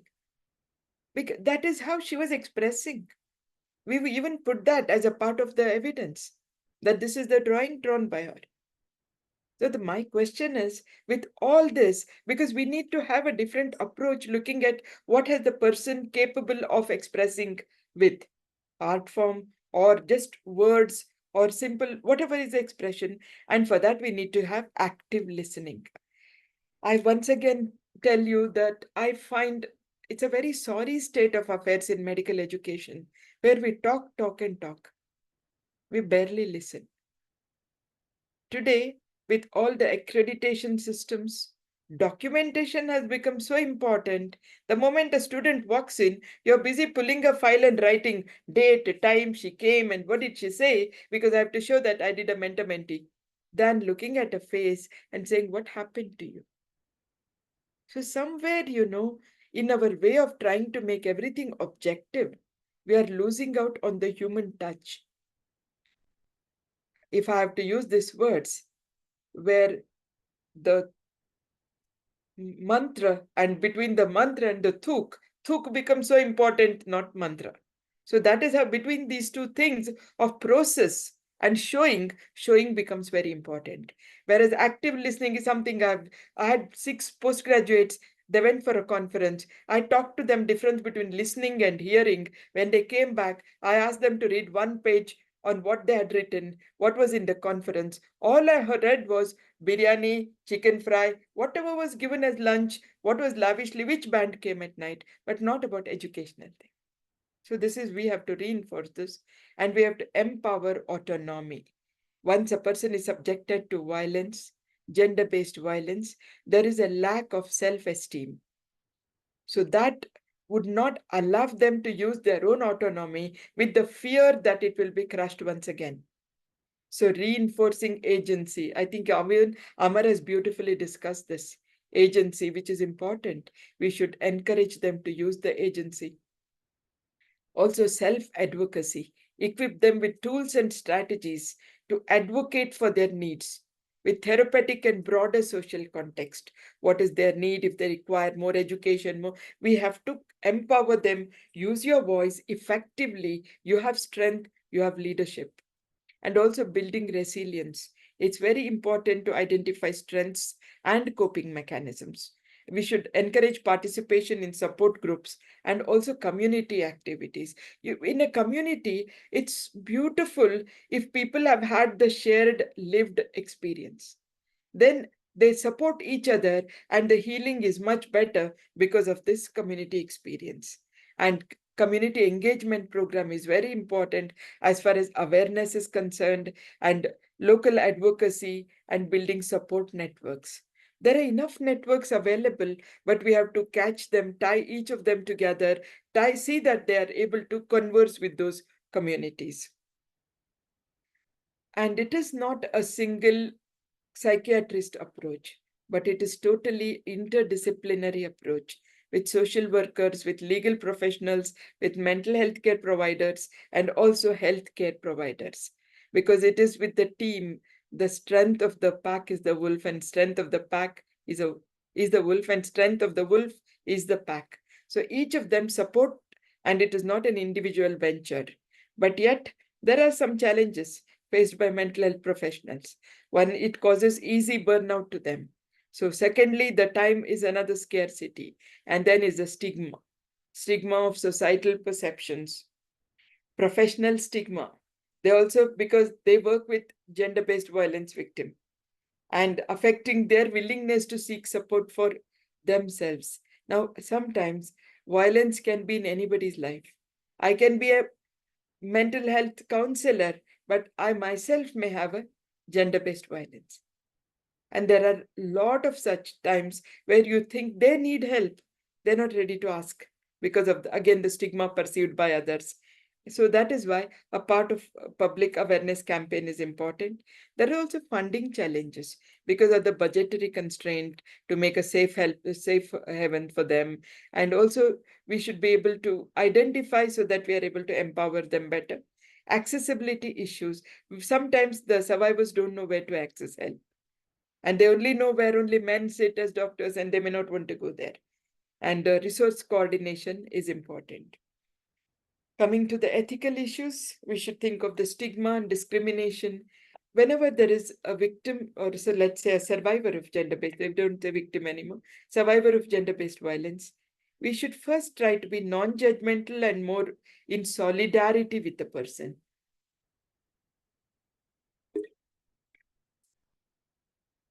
And we should not breach the privacy confidentiality, even in case of RG Kar case. I mean, the names were given so easily. It's against the law? Anybody would have known. Everybody would have known. But still this was done. The photographs were published. And then some boundary issues, especially if you are a male doctor and if it is a female patient, you should always be professional in your approach and do not allow for boundary issues to arise and a competency to treat. So if I'm totally drained out, if I'm mental wreck myself, I may not have enough competency to treat. So that is also an important thing I should know. Some people talk of deception treatment. Is it okay to mix something and give? Is deception allowed? When should it be allowed? And some think of consent in healthcare. If patient doesn't want to take medicine, she doesn't believe she's got an illness, how do we go about? And consent for research. These are some of the ethical issues that arrive. But we should remember that when it comes to mental illness, it's an understatement to think people don't suffer much. And also it's understatement to that they have no issues. We have to look at it. And in future, we should look more of advocacy groups and awareness campaigns. We have a 24-hour helpline in Yenepoya. We have many calls coming from the 24-hour helpline, and the calls have helped a lot of people to tide over the situation, to tide over at that point. I always believe that suicidal attempt comes as like a force majeure. It comes like a tsunami, it takes over a person. But if you can stand that moment, then you are safe for quite some time. So everybody requires that kind of help. And so especially when you collaborate with advocacy groups or NGOs and these campaigns, it will be better. And training much more into professional development and integrating gender-based violence into curriculum. Actually, there's been a huge effort, especially from Sehat Initiative, also from Bombay in KEM. They're trying to curriculize it. And with these 8COM models, we are trying to put gender-based violence into curriculum. But it needs, right now, what we have is a mere mention in our curriculum. We need to have a practicum given to them so that everybody can use their skill as well as the attitudinal way of change in behavior and community education initiatives. So to conclude, mental health professionals are crucial in assessing, diagnosing, treating psychological impacts of gender-based violence. But like anybody else, they also have to reflect and see that they have that barometer of non-stereotyping people. and they employ a range of therapeutic interventions, and building trust and rapport through safe, non-judgmental environment is vital for effective treatment. Collaboration with social workers, legal professionals, community organizations enhances social support. Ongoing challenges such as burnout, stigma, discrimination, resource limitation must be addressed. And these are my references, and I finished my presentation.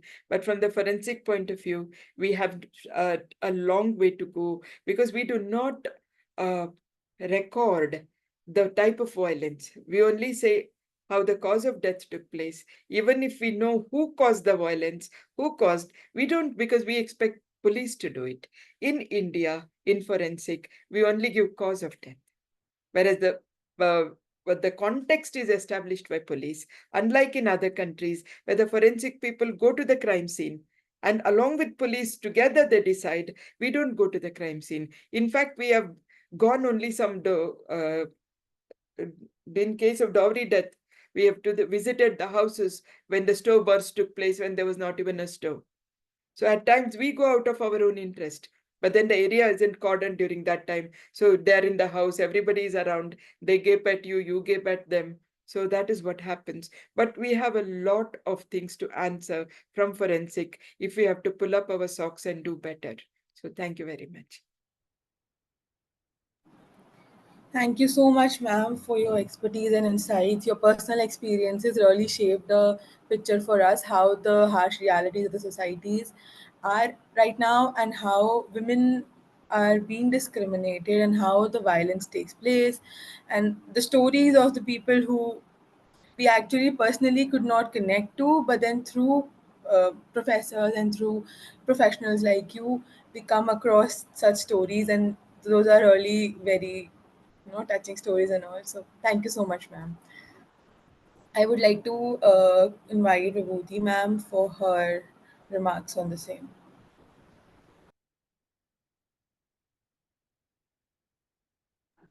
Hello, Dr. Vina Vaswani. Your presentation was extremely grounded and based on a first-hand experience. So there were so many learnings for you. But where do we pitch now our intervention in current scenario? Should the entry point be through criminal justice system, or through public health system, or by the pressure from the community or the health activist or organizations like People's Health Assembly?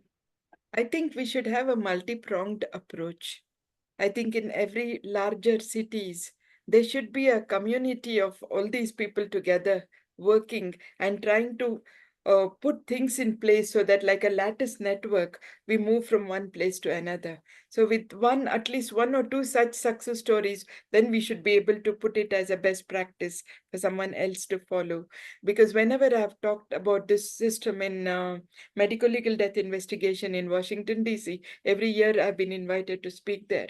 Then I keep telling them easy to try would be a state of Goa and Kerala, where there are very small places. In Goa, there's only one medical college, one system, one police surgeon. So if that becomes a kind of best thing to be followed, then it's like in state of Kerala, then soon it can be taken all over India. But what is important is somewhere we need to make a change, and somewhere a change where we can measure the impact to say that this works.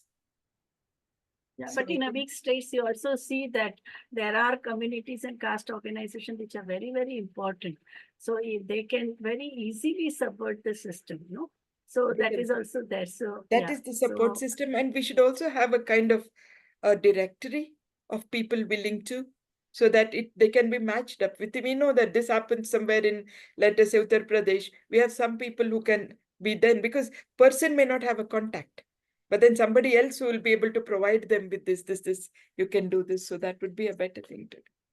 Yeah. And how can we integrate these issues into the syllabi of medical education? Actually, right now, whenever I talk about any change in curriculum, people say it's already overloaded. So then I find a lateral entry by way of value-added courses. We run about 4 value-added courses. You're with us for gender, health, human rights. We also do bioethics, environmental ethics. Now, last time, because there were a lot of colleges, medical colleges, dental colleges doing publications very erratically, we started a value-added research integrity publication ethics. So now somewhere we can look at gender in curriculum as a topic itself. And then if that what requires to be done is made and then vetted through the postgraduates and the graduates who come through, and we have an assessment about it and the skills and competencies, maybe that will be a beginning. Thank you. Thank you so much, ma'am. Now we would like to move ahead with the question and answer session. I would ask all the participants to either use the raise hand feature or to put in the question in the Q&A box.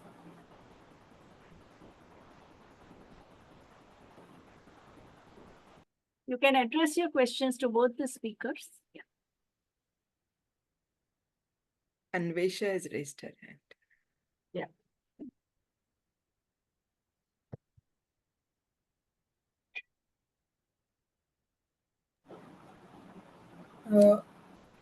Anvesha, you could actually Yeah. unmute and Please introduce yourself and your work. Yeah. Yeah. Hello, this is Anvesha. I am a PhD scholar in TIS, Mumbai. So I'm working on the Hijra community. So my question to both the speakers, am I audible? Yeah. So Yes. there are like the RG Kakkar incident, like there were like assumptions that she was murdered first and then raped. So so these things kind of light upon the incident of necrophilia and several other issues, like certain crimes which kind of emanate from excessive pornographic imagery, or there are other crimes which are like they may bring about the incident of homosexuality. So several things which are kind of silenced by the society, like how do they challenge the models of medicine? My question is to both the speakers, like the public health school, and as well as the human rights school, and as well as to the forensic schools, and how do they kind of how pursue these cases, which have been like crimes which have been like which kind of emanate from these incidents which generally the society doesn't like speaking about, even pedophilic incidents, like so especially when Professor Vina Vaswani spoke about her own incident, that when she joined school she was said that it's not for women. So how society changes, and how are the challenges? So this is my question to both the speakers, and thank you for the wonderful and enlightening lectures. Thank you. Shall I go first? Yeah. Sure, ma'am. Okay. Yeah. Talking about the Arjikar, especially with reference to what happened, actually, it didn't much surprise me. It was shocking to everybody. But what I've been seeing as a matter of fact for a long time, the forensic, the legal, the justice, investigative, we are not coming on the same platform. Whenever there is a crime, cordoning off is one of the first things to happen. Whereas we see here, on the contrary, there's a destruction of evidence. So which itself means it's a state machinized the thing to prove or disprove a thing, where the players come from a higher level in society. Now, whenever we have the investigations, which is showing such a lackadaisical approach, you're not going to get anything out of it. The rest of the things can also be mere speculations because you have no proof of anything. So whether it was an organ trade, whether it was whatever movies, I mean pornography, whatever, but to get a solid proof, you need an evidence, but you systematically destroy evidence. And then where are you? So that is why actually one has to be very cautious, even in the training for the police as such, that our police are more doing the bidding of the politicians than for justice.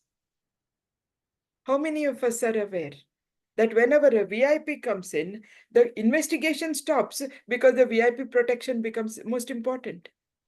So that is why I think, to be able to answer your question, what best can be done, that there should not be any shortcuts to the processes laid out in collection of evidence. And in no case you can do a post-mortem without an inquest report. But here the inquest also was not there. So that is why it takes a lot to understand, whenever VIPs intervene, that justice is the only victim. Truth is the only victim. So I think the effort should be to pulling for every person who has gone astray from the job. The duty, the responsibility, why was it not done by people? This is not the first time. Even in Sunanda Pushkar's case, area wasn't cordoned. For months together, it wasn't cordoned. So cordoning is it's a police way of doing. The moment they get to know, I have seen many times when my postgraduates send pictures, they go somewhere, somebody has hung, and people are moving around. Police have not reached there to even cordon the area. So, like I said, if we are not going to do cordoning, then the preservation of evidence is not there. If people are planting evidence and going away, they're moving the body from one room to another, they're painting the room. I mean, it's such shocking thing, but it happens whenever the ministers or the VIPs are involved. Anything is possible. So that is why I think this should be an exemplary way where everybody is called to question, and any going astray from the duty, where the duty is not fulfilled or obligated, I think it should be taken very strictly. It should not be condoned. That's my part of it. So Amar, over to you. Thank you, ma'am.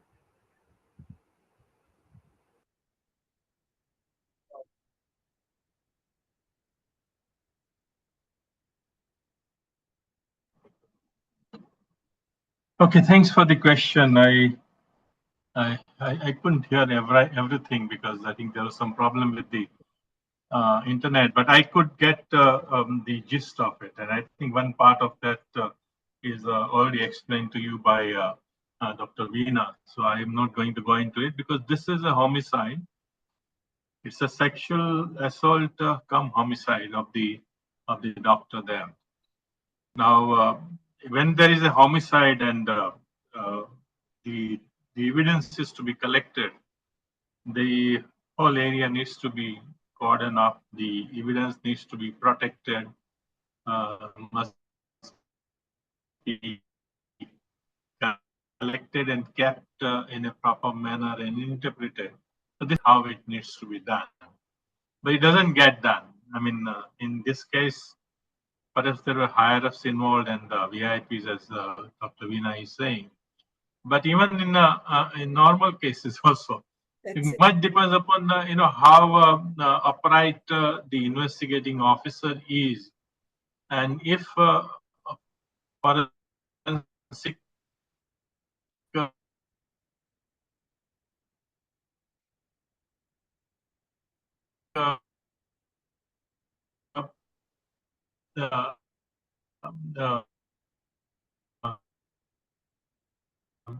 science people are called and evidence, even autopsy reports are in many cases, and it is well known. Just having a very extreme punishment type of law is not going to help.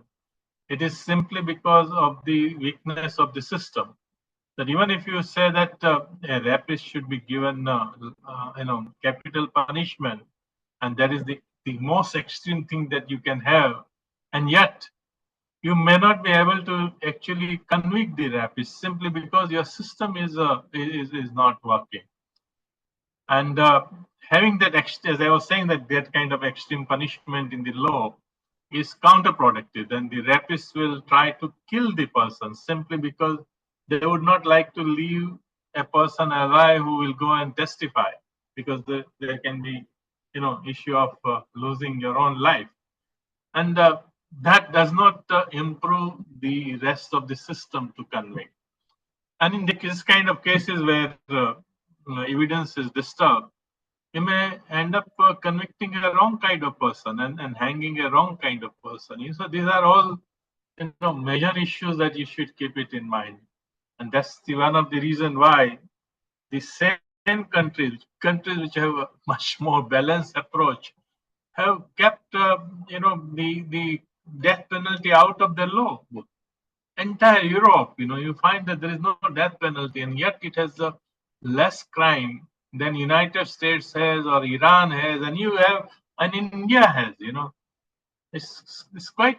If you look at the efficacy of extreme punishment in the law, then you find that it is not efficacious. What is efficacious is creating a system which is independent and run scientifically, and in order to collect evidence and provide justice. Have a very efficient judiciary too, along with the police and other areas.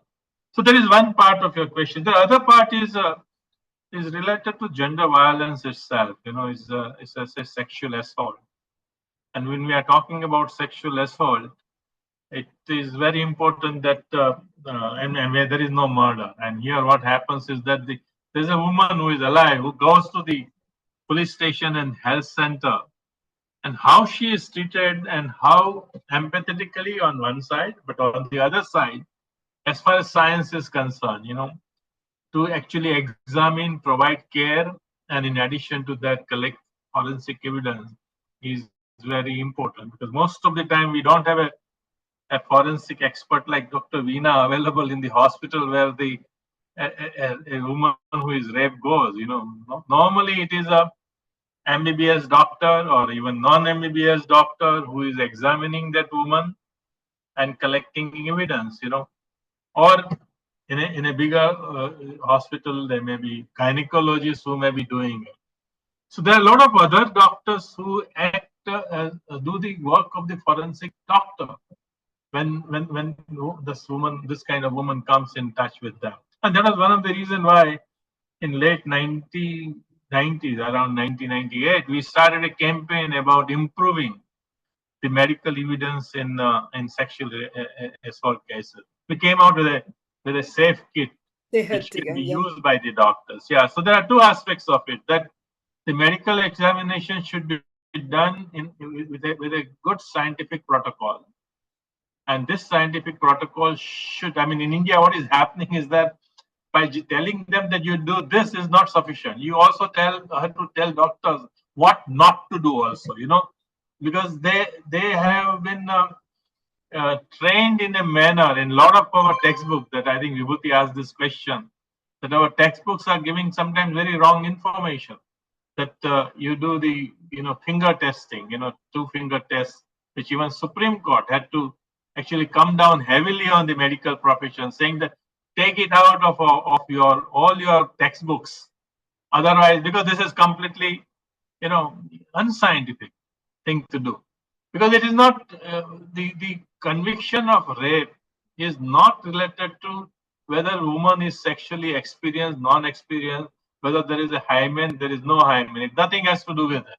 It is about a sexual encounter without the consent of the woman. That is what is sexual assault. Very simple.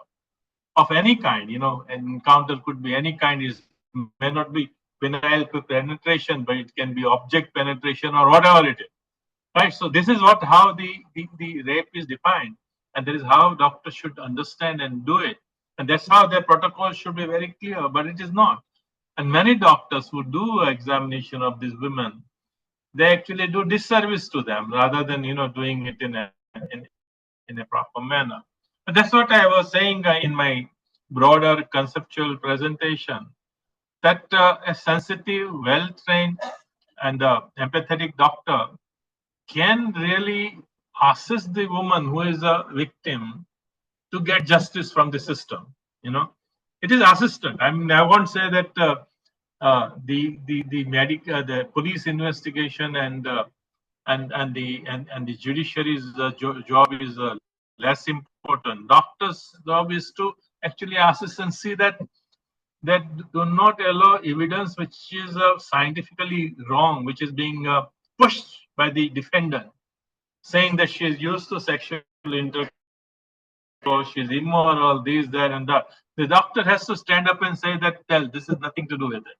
This entire thing is, this is what is scientifically right. If that is done by the doctors and in a fearless manner, then I think it can provide assistance to the victim to get some justice from the system.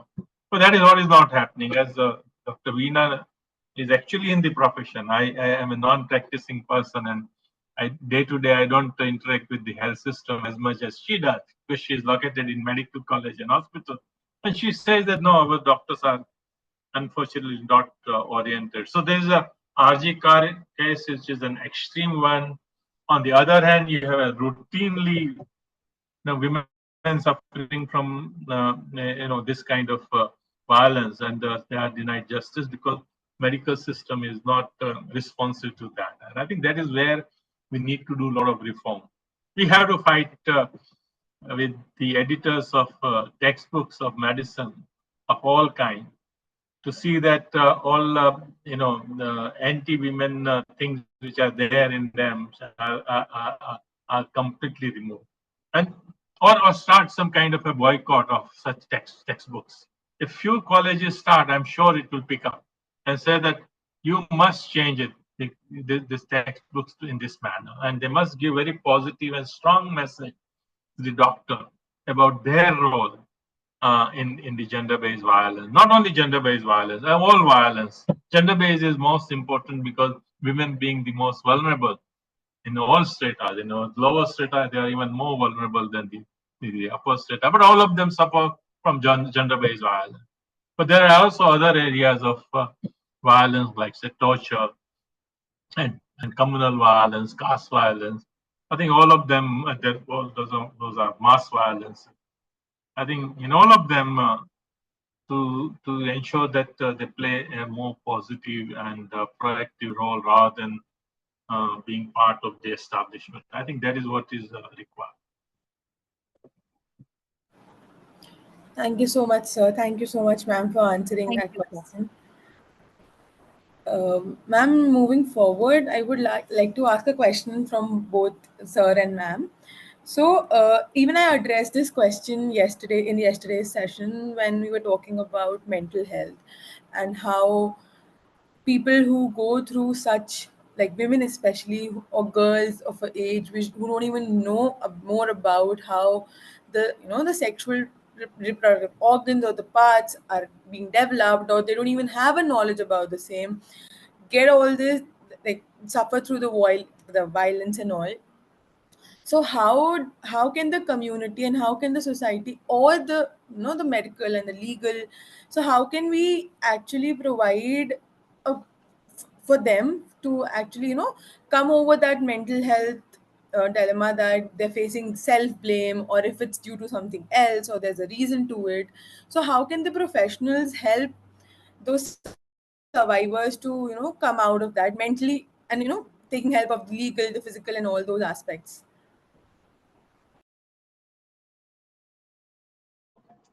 Dr. Vina, I think you should begin because you know more on this. Yeah. I'll just supplement. Yeah. So generally what happens when they come for help, now in the olden days, like I used to say, they were only treated for what they have come for and they were sent back. There was not a long-term rehabilitation plan for them. Now, when they go back to their home, they're constantly reminded, don't go outside, the same thing will happen, and so on. But over a period of time, what we have seen is that there is a long-term program for them, in the sense that there's a community of people who are called together, who are addressed together, who talk to each other. So even in the helpline that we have, when there are some people who are delusive, and then they talk to each other. So they find some strength when they express it out. But this is not enough. It just helps them identify with somebody. But what they do require is further treatment till such time that those post-traumatic symptoms are made lesser and lesser painful for them. So till that happens, they would still go into a state of, you call the night sweats. It's also called the Stockholm syndrome, where they repeatedly enact that in their mind. So till they overcome. So this treatment would pan out up to 6 months, actually 3 to 6 months, but they would constantly need to come back. But what I've heard in because we have also had discussion with community mental health workers in other countries, especially when they are war torn, then this job is taken over by the community nurses who go into the community, who sit with people, hold hands, listen to them, and then try to give them a kind of support and support with each other and different, even seeking art forms, different kind of way of expressions, including they could make them write out a script and act out if it gives them some kind of catharsis that in the end it turned out to be okay and so on. So, but then because they don't restrict it to doctors in the hospital, but they rather take this help to the community. So, and some communities do engage in giving this healthcare. Actually, even in Northeast, we have some communities who work with people inside their community without expecting communities to go to hospitals and do not make it a medicalized version, but rather a community version of healing each other. So there is that possibility. And I think this is where we need to look at, because ultimately it's not just one person. In fact, the family suffers. A lot of people do not express it, but like I remember a time in my earlier workplace in Belgaum, a 5-year-old girl had gone for admission to a school. Parents had gone and somebody took her inside to ask questions, but they molested the child. The child started screaming when they came inside, they saw it. But now the girl, sometime, okay, she was being treated, but the mother suffered the most. So it took nearly some time to understand why the mother started losing weight and she started losing interest in life and she had to be treated for that. So it's one has to be open for a thing that it is not just this person, but a community, the relatives, they also undergo a lot of lived tensions from this person. So they also need to be helped. So I believe in that as a community therapy, when you give for the family, for the relatives, it will have a more lasting impact. They also know to reinforce the same with the person. Thank you so much, ma'am. I just said few things. I think everything that Dr. Vina has said, I agree. The most important part is a psychosocial support, as she said, and that comes from counseling done by paramedic as well as other people in the community who are oriented and trained to do that, as well as group therapy, as well as larger, broader therapy. And all of those things are very, very important because that provides psychosocial support, and that is what the victim needs. What, as a medical professional, we have to guard against. This is a positive part. The negative part is not to medicalize it and not make it a psychiatric case. You see, there is a lot of temptation on the part of medical professionals to start using medicine. When the depression is because of the violence, the depression will go when the violence will go away. So the most important part is to remove her from the violence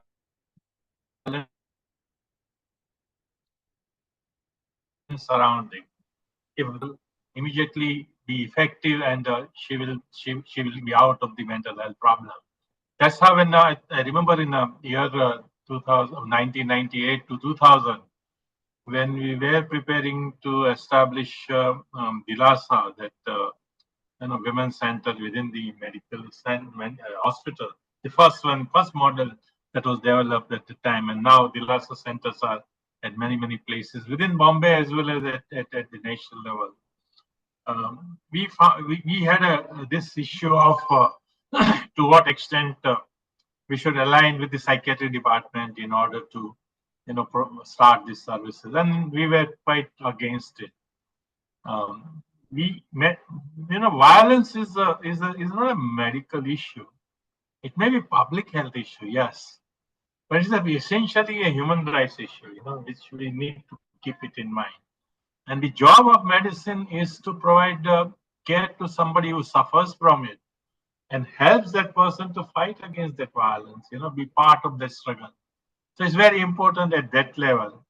And medicalization can actually reduce the entire experience of violence to only medical suffering and not the broad social suffering that violence brings on.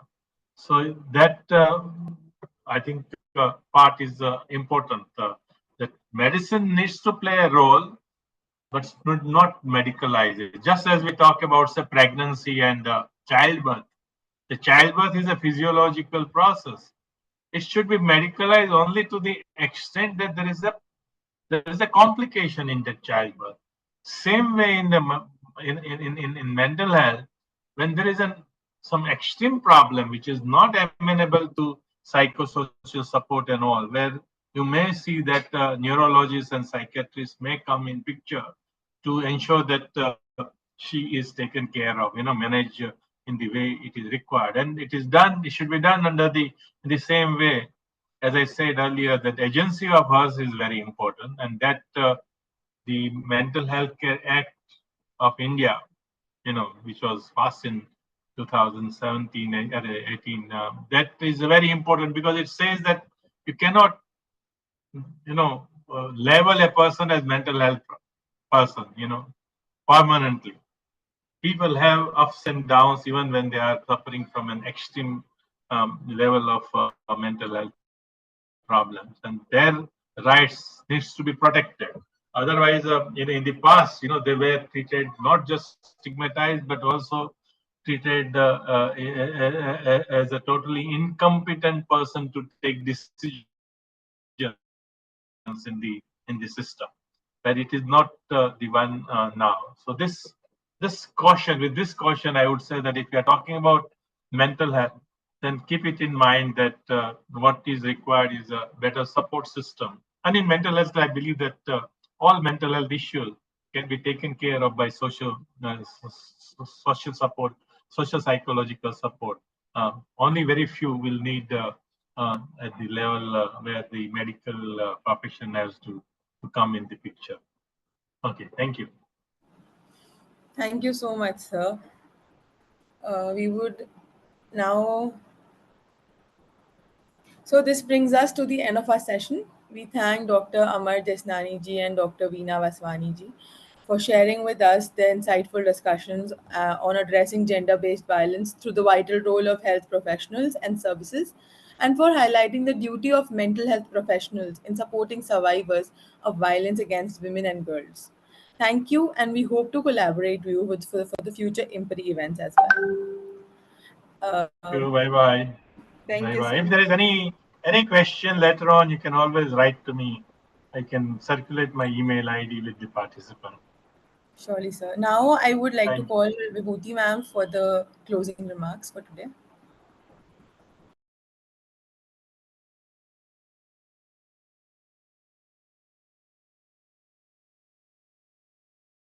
I think both the experts, they explained to us the basic understanding with the WHO is also provided, and why public health response to gender-based violence requires a multi-sectoral response, and also public health systems have a vital part to play in it.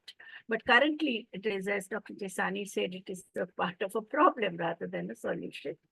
To ensure or strengthen the health system's response on gender-based violence, we need understanding that impact of gender-based violence on physical and mental health and the well-being of women and children is very, very important. We need to build capacity of health professionals to deliver survivor-centered and empathetic healthcare services. We need to integrate the care of gender-based violence survivors within the health services rather than setting up the parallel services, the Dilasa model, which is there within the healthcare system, where you get the support for your physical injury, and at the same time, all other kinds of support, whether it's the legal support or shelter or psychological counseling, everything is provided. So the survivor doesn't have to run from pillar to post in those difficult circumstances. They also talked about the importance of sensitization and training program and the support supportive environment to health professionals such as doctors, nurses, and healthcare administrators at all levels to provide a safe and effective response to gender-based violence survivors. We need to have a readiness to address this and support providers by ensuring safe infrastructure. Dr. Vina Vaswani also talked about the need for safe space, confidentiality, ethical conduct, written protocols, standard operating procedures, and also the referral network in place, and also people's community-based support system need to be created, and ensuring adequate documentation, monitoring, evaluation, research that can go into changing the protocols as well as the textbooks in medical education, I think, is a very important learning. And currently also, much debate is going on in the context of what happened in the Dr. Carr's hospital in Kolkata. Yeah, it's a very, very crucial session that we had for all the frontline workers and also conscious citizens. Thank you so much, ma'am. As we come to the end of day 6 of Ending Gender-Based Violence Cohort 3 Challenges and Responses, an online national ordnance school program, a 4-week online immersive certificate training course, I, Avi Sharma, a researcher at IMPRI, Impact and Policy Research Institute, would like to propose the formal vote of thanks on behalf of the IMPRI Gender Impact Study Center, New Delhi. We are grateful to our experts for the 5th day of this program, Dr. Amar Jesani ji and Dr. Vina Vaswani ji, for taking their valuable time and for their thought-provoking insights on the topic. We thank all our participants who have raised pertinent questions and actively participated in today's deliberation. Readings for the session have been shared in your email, and a video of the session will also be shared with you for learning. We look forward to welcoming you for the 6th day of the certification course on 7th of October 2024, that is next Monday at 6 p.m. by experts Dr. Anand Bhanji, Anushka Workji, and Advocate Audrey Dumeloji. We are grateful if you are watching us later on YouTube, listen to us on various podcasts, or read our publications. We hope you continue to join us in the future for IMPRI Web Policy Talk and Web Policy Learning events. Wishing you all a very good evening. Thank you so much. Thank you. Thank you. Thank you Thank very you, much. Avi. Thank you, ma'am. Thank you for conducting it so well, Avi. Hello, Dr. Vina Vaswani. Nice to see you. And you're very, very powerful.